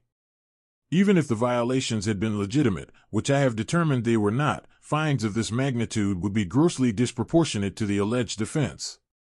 The purpose of HOA fines is to encourage compliance, not to bankrupt homeowners. The purpose is to maintain community standards, not to destroy individuals who fail to conform to arbitrary aesthetic preferences. The fines imposed on Mrs. Hayes were not reasonable enforcement, they were punitive. They were designed to break her will, to force her into submission, to take her home if she refused to comply. Judge Simmons paused, and when she spoke again, her voice carried the full weight of judicial authority. That is not justice. That is abuse. And this court will not sanction it. The courtroom erupted. People gasped, whispered, applauded. Judge Simmons banged her gavel sharply. Order. I will have order in this courtroom. The noise subsided, but the energy in the room remained electric. Margaret was trembling now, her hands shaking, her breath coming in short gasps. Priya reached forward and placed a steadying hand on her shoulder. Judge Simmons waited until the courtroom was completely silent before continuing. Based on the evidence presented and the legal arguments made, I hereby issue the following rulings. She picked up a fresh sheet of paper and began to read. First, I find that the landscaping amendments adopted by the Briar Ridge Estates HOA Board in January 2022 were procedurally defective due to inadequate notice to homeowners. These amendments are therefore voidable, and their enforcement against Mrs. Hayes is improper. Margaret's heart soared. Second, I find that even if the amendments were valid, they were improperly applied retroactively to Mrs. Hayes's garden, which was planted in 2019 and was in full compliance with the rules existing at that time. The retroactive enforcement of these amendments against Mrs. Hayes is improper and cannot be sustained. David Castillo allowed himself a small smile. Third, I find that the fines imposed on Mrs. Hayes, totaling $72,000, are unconscionable and grossly disproportionate to any legitimate enforcement purpose. These fines are hereby declared void in their entirety. Mrs. Hayes owes the Briar Ridge Estates HOA nothing. A sob escaped Margaret's lips. She covered her mouth with her hand, tears streaming freely down her face. Fourth, I hereby order the Briar Ridge Estates HOA to immediately remove the lien that has been placed on Mrs. Hayes' property. This lien was based on fines that I have now declared void, and it has no legal basis. It shall be removed within 10 business days of this ruling. Margaret felt as though a crushing weight had been lifted from her chest. She could breathe again. She could think again. She could live again. But Judge Simmons was not finished. In addition to the foregoing rulings, the judge continued, I am exercising my discretion to award damages to the plaintiff. Victoria Ashworth's head snapped up. This was unexpected. The evidence presented in this case demonstrates that Mrs. Hayes has suffered significant emotional distress as a result of the HOA's conduct. For 18 months, she has lived under the threat of losing her home. She has received intimidating letters and phone calls. She has been publicly vilified by the board president. She has endured stress and anxiety that no person, least of all a 67-year-old widow living alone, should have to endure. Judge Simmons looked directly at Margaret with an expression of genuine compassion. Mrs. Hayes, you have shown remarkable courage and dignity throughout this ordeal. You have stood your ground when many others would have given in. You have become a symbol for homeowners across this country who have felt bullied and powerless in the face of HOA overreach. You deserve not only vindication but compensation for what you have been put through. She returned to her notes. I hereby award the plaintiff, Margaret Hayes, compensatory damages in the amount of $25,000 for emotional distress caused by the defendant's conduct. This amount shall be paid by the Briar Ridge Estates Homeowners Association within 30 days of this ruling. The courtroom buzzed with whispered reactions. $25,000. Margaret was not only keeping her home, she was being compensated for her suffering. Furthermore, Judge Simmons continued, I am awarding the plaintiff her reasonable attorney's fees and litigation costs. Mr. Castillo provided his services pro bono, and I commend him for his generosity. However, the principle remains that a prevailing plaintiff in a case involving improper HOA conduct should not bear the burden of legal expenses. The HOA shall pay attorney's fees in an amount to be determined by subsequent filing, not to exceed $50,000.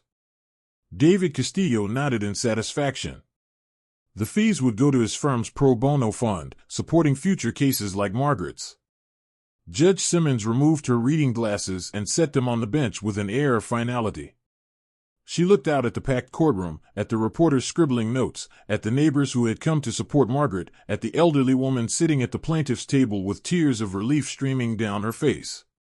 Before I conclude, she said, her voice softening slightly, I want to address the broader implications of this case. The room fell silent once more. Homeowners associations wield significant power over the lives of millions of Americans. They can impose rules, levy fines, place liens, and even force the sale of homes. This power is granted by contract, by the governing documents that homeowners agree to when they purchase property in a covenant-controlled community. But contractual power is not unlimited. It must be exercised in good faith, with fairness, and with respect for the fundamental dignity of homeowners. She paused, letting her words resonate. This case is a cautionary tale. It shows what can happen when HOA power is wielded not in service of the community, but in service of ego, personal animosity, and the desire to control. It shows the human cost of enforcement run amok, the stress, the fear, the financial devastation that can be inflicted on ordinary people who simply want to live in peace. Judge Simmons turned her gaze directly to Donald Crenshaw, who sat motionless at the defense table, his face a mask of barely contained fury. Mr. Crenshaw, I hope you will reflect on the role you have played in this matter. The emails submitted as evidence reveal a troubling mindset, one that views homeowners not as neighbors to be served but as adversaries to be defeated. That is not leadership. That is not service. That is abuse of power, plain and simple. I strongly encourage the residents of Briar Ridge Estates to consider whether this is the kind of leadership they want for their community. Donald said nothing. He stared straight ahead, his jaw clenched so tightly that the muscles in his face were visibly twitching. Judge Simmons gathered her papers and prepared to rise. This court rules in favor of the plaintiff, Margaret Hayes, on all counts. The fines are voided. The lien is ordered removed. Compensatory damages and attorney's fees are awarded as specified. This case is closed. She banged her gavel once, the sound ringing through the courtroom like a bell of liberation. Court is adjourned. The courtroom exploded.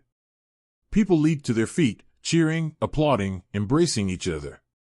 Reporters rushed toward the doors, phones already pressed to their ears, ready to transmit the verdict to the waiting world. Neighbors surrounded Margaret, hugging her, congratulating her, wiping tears from their own eyes. George Whitfield, the Vietnam veteran, made his way slowly to Margaret's side. His weathered face was wet with tears. "You did it, Maggie," he said, his voice cracking. "You beat them. You really beat them." Margaret hugged him tightly, unable to speak. Priya was there too, throwing her arms around Margaret, laughing and crying at the same time. "I knew it," Priya said. "I knew you would win. I knew justice would prevail." David Castillo shook Margaret's hand firmly, his professional composure finally breaking into a broad smile. "Congratulations, Margaret. You just made history." Margaret looked around at the faces surrounding her, the neighbors who had supported her, the strangers who had believed in her, the attorney who had fought for her, the journalist who had told her story. She thought about Richard, about her mother, about the garden that had started it all. And for the first time in 18 months, she felt peace. True, deep, unshakable peace. Victory in a courtroom is one thing. What happens after the gavel falls, how lives are reshaped, how communities are transformed, how lessons are learned or ignored, that is something else entirely. For Margaret Hayes, the moment Judge Simmons declared the fines void and the lien removed was the moment her nightmare officially ended. But it was also the moment something far more profound began. The verdict didn't just save Margaret's home. It didn't just preserve her garden. It ignited a transformation that would ripple outward from one small backyard in North Carolina to neighborhoods across America, touching thousands of lives and changing the conversation about homeownership, community, and what it truly means to belong. This is the story of what happened after the verdict. This is the story of healing, rebuilding, and the beautiful, unexpected ways that courage creates change. Margaret walked out of the Wake County Superior Court that October afternoon surrounded by an explosion of camera flashes, cheering supporters, and reporters shouting questions. The stone steps of the courthouse had become a stage, and though Margaret had never sought the spotlight, she understood now that her story belonged to more than just herself. Priya stood beside her, one protective hand on Margaret's shoulder, helping her navigate the chaos. David Castillo fielded questions from the press, his voice calm and authoritative as he explained the legal significance of the ruling. George Whitfield, the Vietnam veteran, stood at the edge of the crowd, his eyes shining with tears, one weathered hand raised in a slow, respectful salute. A reporter from a local news station thrust a microphone toward Margaret. "Mrs. Hayes, how does it feel to have won your case? What do you want to say to the people who supported you?" Margaret paused on the steps. She looked out at the crowd, the neighbors who had driven hours to be there, the strangers holding signs with her name, the journalists documenting every word. She took a breath and spoke from the heart. "I want to say thank you," she began, her voice steady despite the emotion welling inside her. "Thank you to everyone who believed in me when I felt alone. Thank you to the neighbors who stood by me. Thank you to Priya, who told my story when I didn't have the words. Thank you to Mr. Castillo, who fought for me when I couldn't afford to fight for myself. And thank you to every single person who donated, who shared my story, who sent me letters and told me not to give up." Her voice wavered slightly, but she pressed on. "This was never just about me. This was about every person who has ever felt powerless in their own home. Every person who has been bullied by rules that don't make sense. Every person who has been told that their joy, their creativity, their love doesn't matter as much as someone else's idea of order." She looked directly into the camera. "I'm going home now. I'm going back to my garden, the garden my husband and I dreamed of, the garden that saved my life. And I'm going to keep growing tomatoes and sunflowers and roses, because that's what brings me peace. And no one, no board, no committee, no petty bureaucrat with a clipboard can ever take that away from me again." The crowd erupted in applause. Margaret smiled through her tears, waved once, and descended the steps to the car where Priya was waiting. As they drove away from the courthouse, Margaret looked out the window at the passing trees, the autumn leaves turning gold and crimson in the afternoon sun. She felt lighter than she had in years. The weight that had pressed down on her chest for 18 months, the fear, the anxiety, the constant dread, had lifted. She was free. The ride home took 40 minutes. When they turned onto Briar Ridge Lane, Margaret gasped.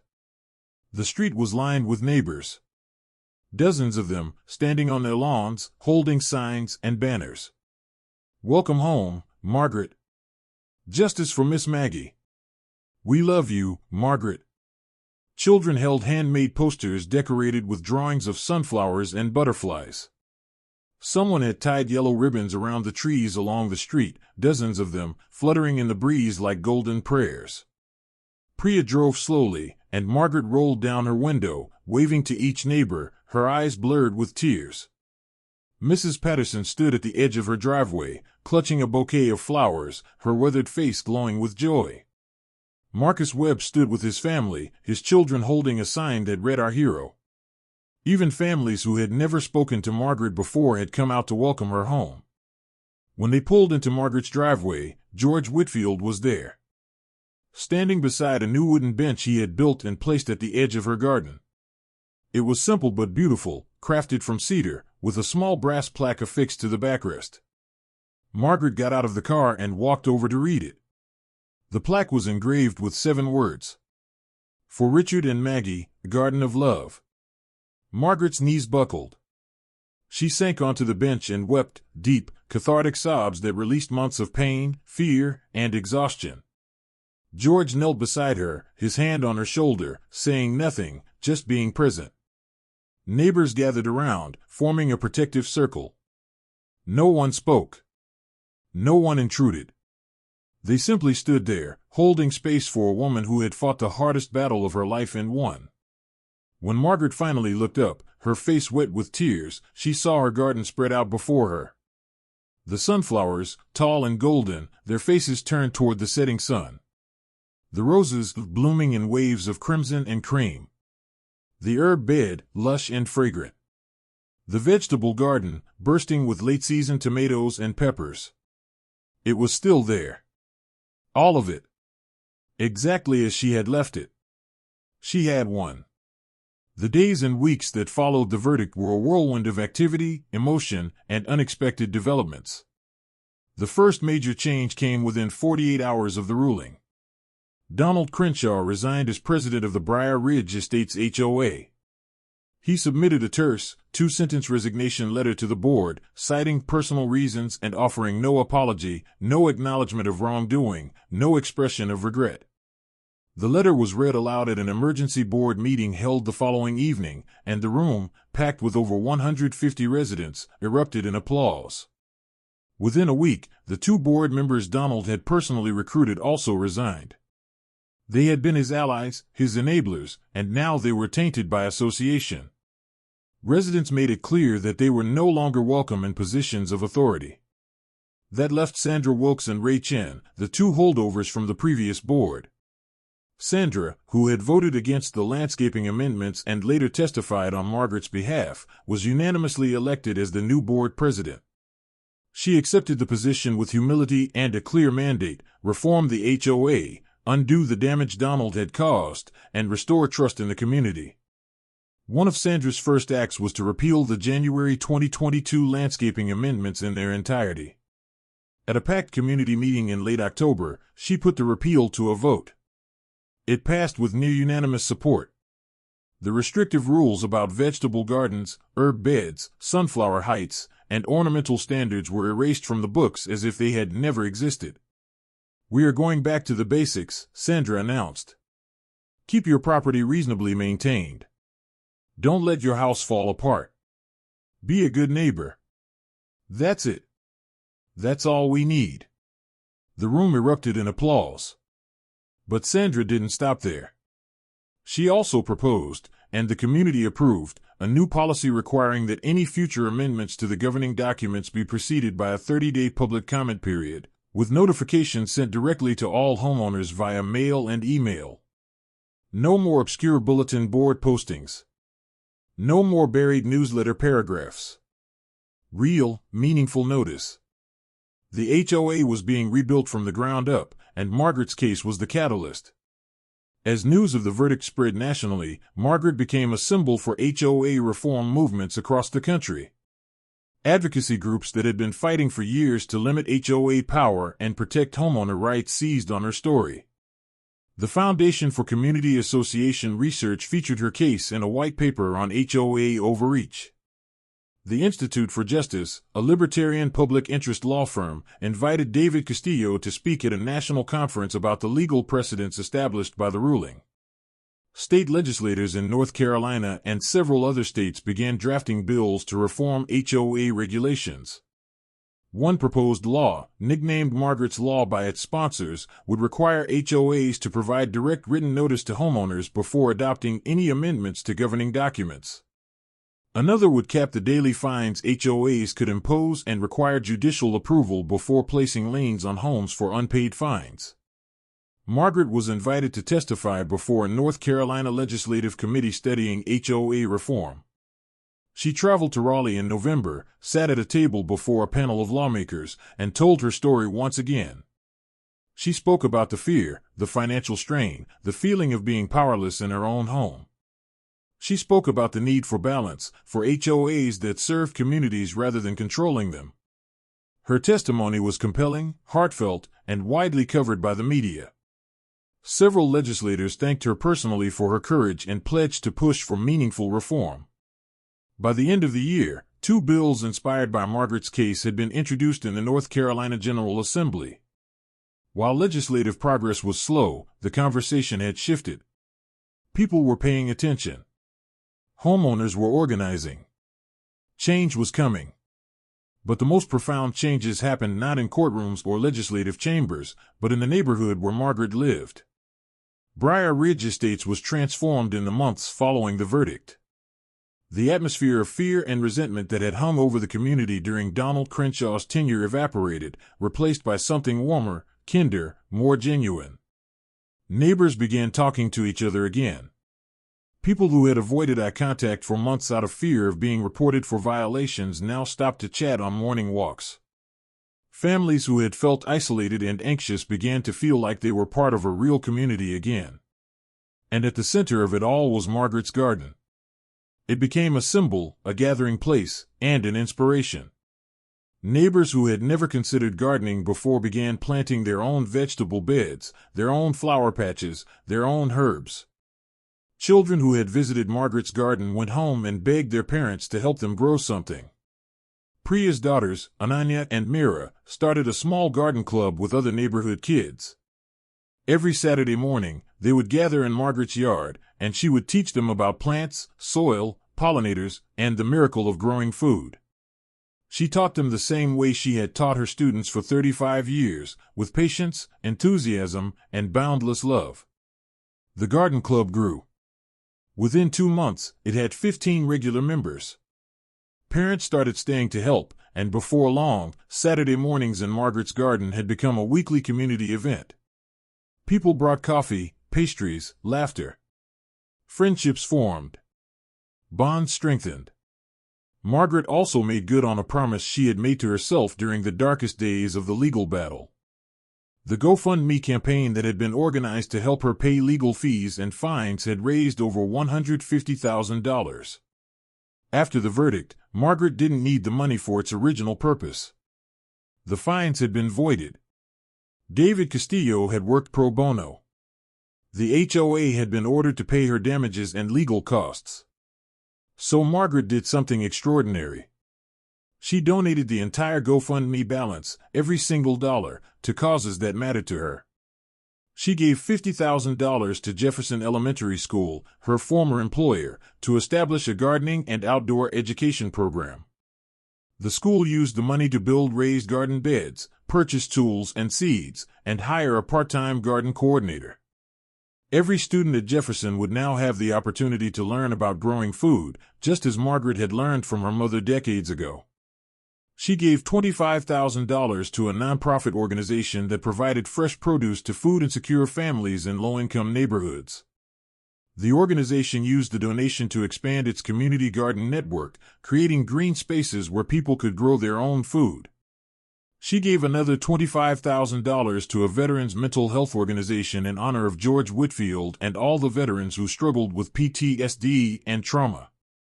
The organization used the funds to create a therapeutic gardening program, recognizing that, for many veterans, working with soil and plants could be a powerful form of healing.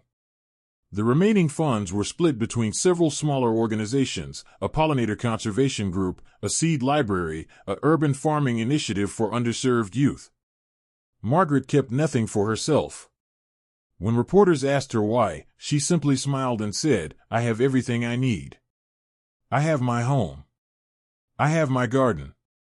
And I have a community that stood by me. What more could I want?" Donald Crenshaw, meanwhile, disappeared from public life entirely.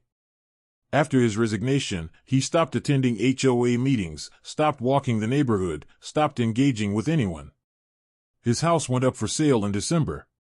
By January, it was sold, and Donald moved away. No one knew where he went. No one asked.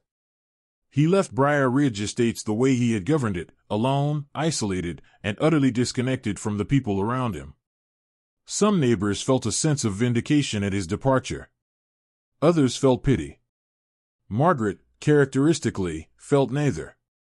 When asked about Donald during a radio interview, she said simply, "I hope he finds peace. I hope he learns that control is not the same as connection, and that power is not the same as purpose. But that's his journey, not mine." It was a grace that few people could have extended to someone who had caused them so much pain. But Margaret had always been exceptional in that way. In the spring of 2024, 6 months after the verdict, the residents of Briar Ridge Estates organized a community-wide celebration called Garden Day. It was held on the first Saturday of May, a perfect spring morning, warm and bright, with the kind of sky that seemed to promise good things. The event was held in the common area near the retention pond, but the heart of it was a procession that began at Margaret's house. Over 200 residents gathered that morning. They walked together through the neighborhood, stopping at homes where families had planted new gardens inspired by Margaret's example. There were vegetable patches, flower beds, herb gardens, butterfly habitats, pollinator meadows. The neighborhood was blooming. The procession ended at the common area, where tables had been set up with food, drinks, and activities for children. A local bluegrass band played. People danced. Kids ran through the grass, shrieking with laughter. It felt like a celebration not just of gardens, but of community itself, of what happens when people choose connection over control, kindness over cruelty. At the center of it all was a new feature, a community garden. Sandra Wilkes had proposed it, and the community had approved it enthusiastically. It was a large plot of land near the retention pond, divided into individual raised beds that residents could rent for a nominal fee. The beds were already filling up with tomatoes, peppers, squash, beans, and flowers. Neighbors who had never gardened before were learning from neighbors who had. Knowledge was being shared. Friendships were being formed. And at the entrance to the community garden stood a sign, carved from wood and painted in bright, cheerful colors. Margaret's Garden of Love, a community grows together. Margaret stood before that sign, surrounded by friends and neighbors, and felt a fullness in her heart that she hadn't felt since Richard was alive. She had lost so much, her husband, her mother, years of peace and quiet. But she had also gained something precious. She had become part of something larger than herself. She had become a symbol of resilience, a catalyst for change, a reminder that ordinary people can do extraordinary things. As the sun began to set that evening, Margaret sat on the bench George had built for her, overlooking her garden. The sunflowers swayed gently in the breeze, their golden faces glowing in the fading light. The roses released their evening fragrance. The tomatoes hung heavy on the vine, ripe and red. Priya sat beside her, both women quiet, comfortable in the silence. "You did it, Margaret," Priya said softly. "You changed everything." Margaret shook her head gently. "We did it. You, David, the neighbors, everyone who refused to stay silent. I was just a gardener." You were more than that, Priya said. You were the heart. Margaret smiled. She closed her eyes and felt the cool evening air on her skin, heard the distant laughter of children, smelled the earth and the flowers and the life all around her. She thought about Richard. She imagined him sitting beside her, his hand in hers, watching the sunset together the way they had always planned. We did it, Richard, she whispered. We built the garden. And it was more beautiful than we ever dreamed. Somewhere in the distance, a mockingbird began to sing. The garden settled into the peaceful hush of twilight. And Margaret Hayes, retired teacher, widow, gardener, and unlikely hero, felt, for the first time in years, completely and utterly at home. Epilogue. Today, Margaret's garden still blooms in Briar Ridge Estates. She tends it every morning, just as she always has. Children still visit to learn about plants. George still sits on his bench, finding peace among the sunflowers. And neighbors still gather on Saturday mornings to work in the community garden that bears Margaret's name.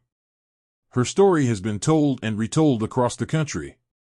It has inspired legislative reforms in multiple states. It has empowered homeowners to stand up against unjust HOA rules. It has reminded people that gardens are not just about plants, they are about memory, love, community, and the human need to create beauty in the world. Margaret is now 70 years old.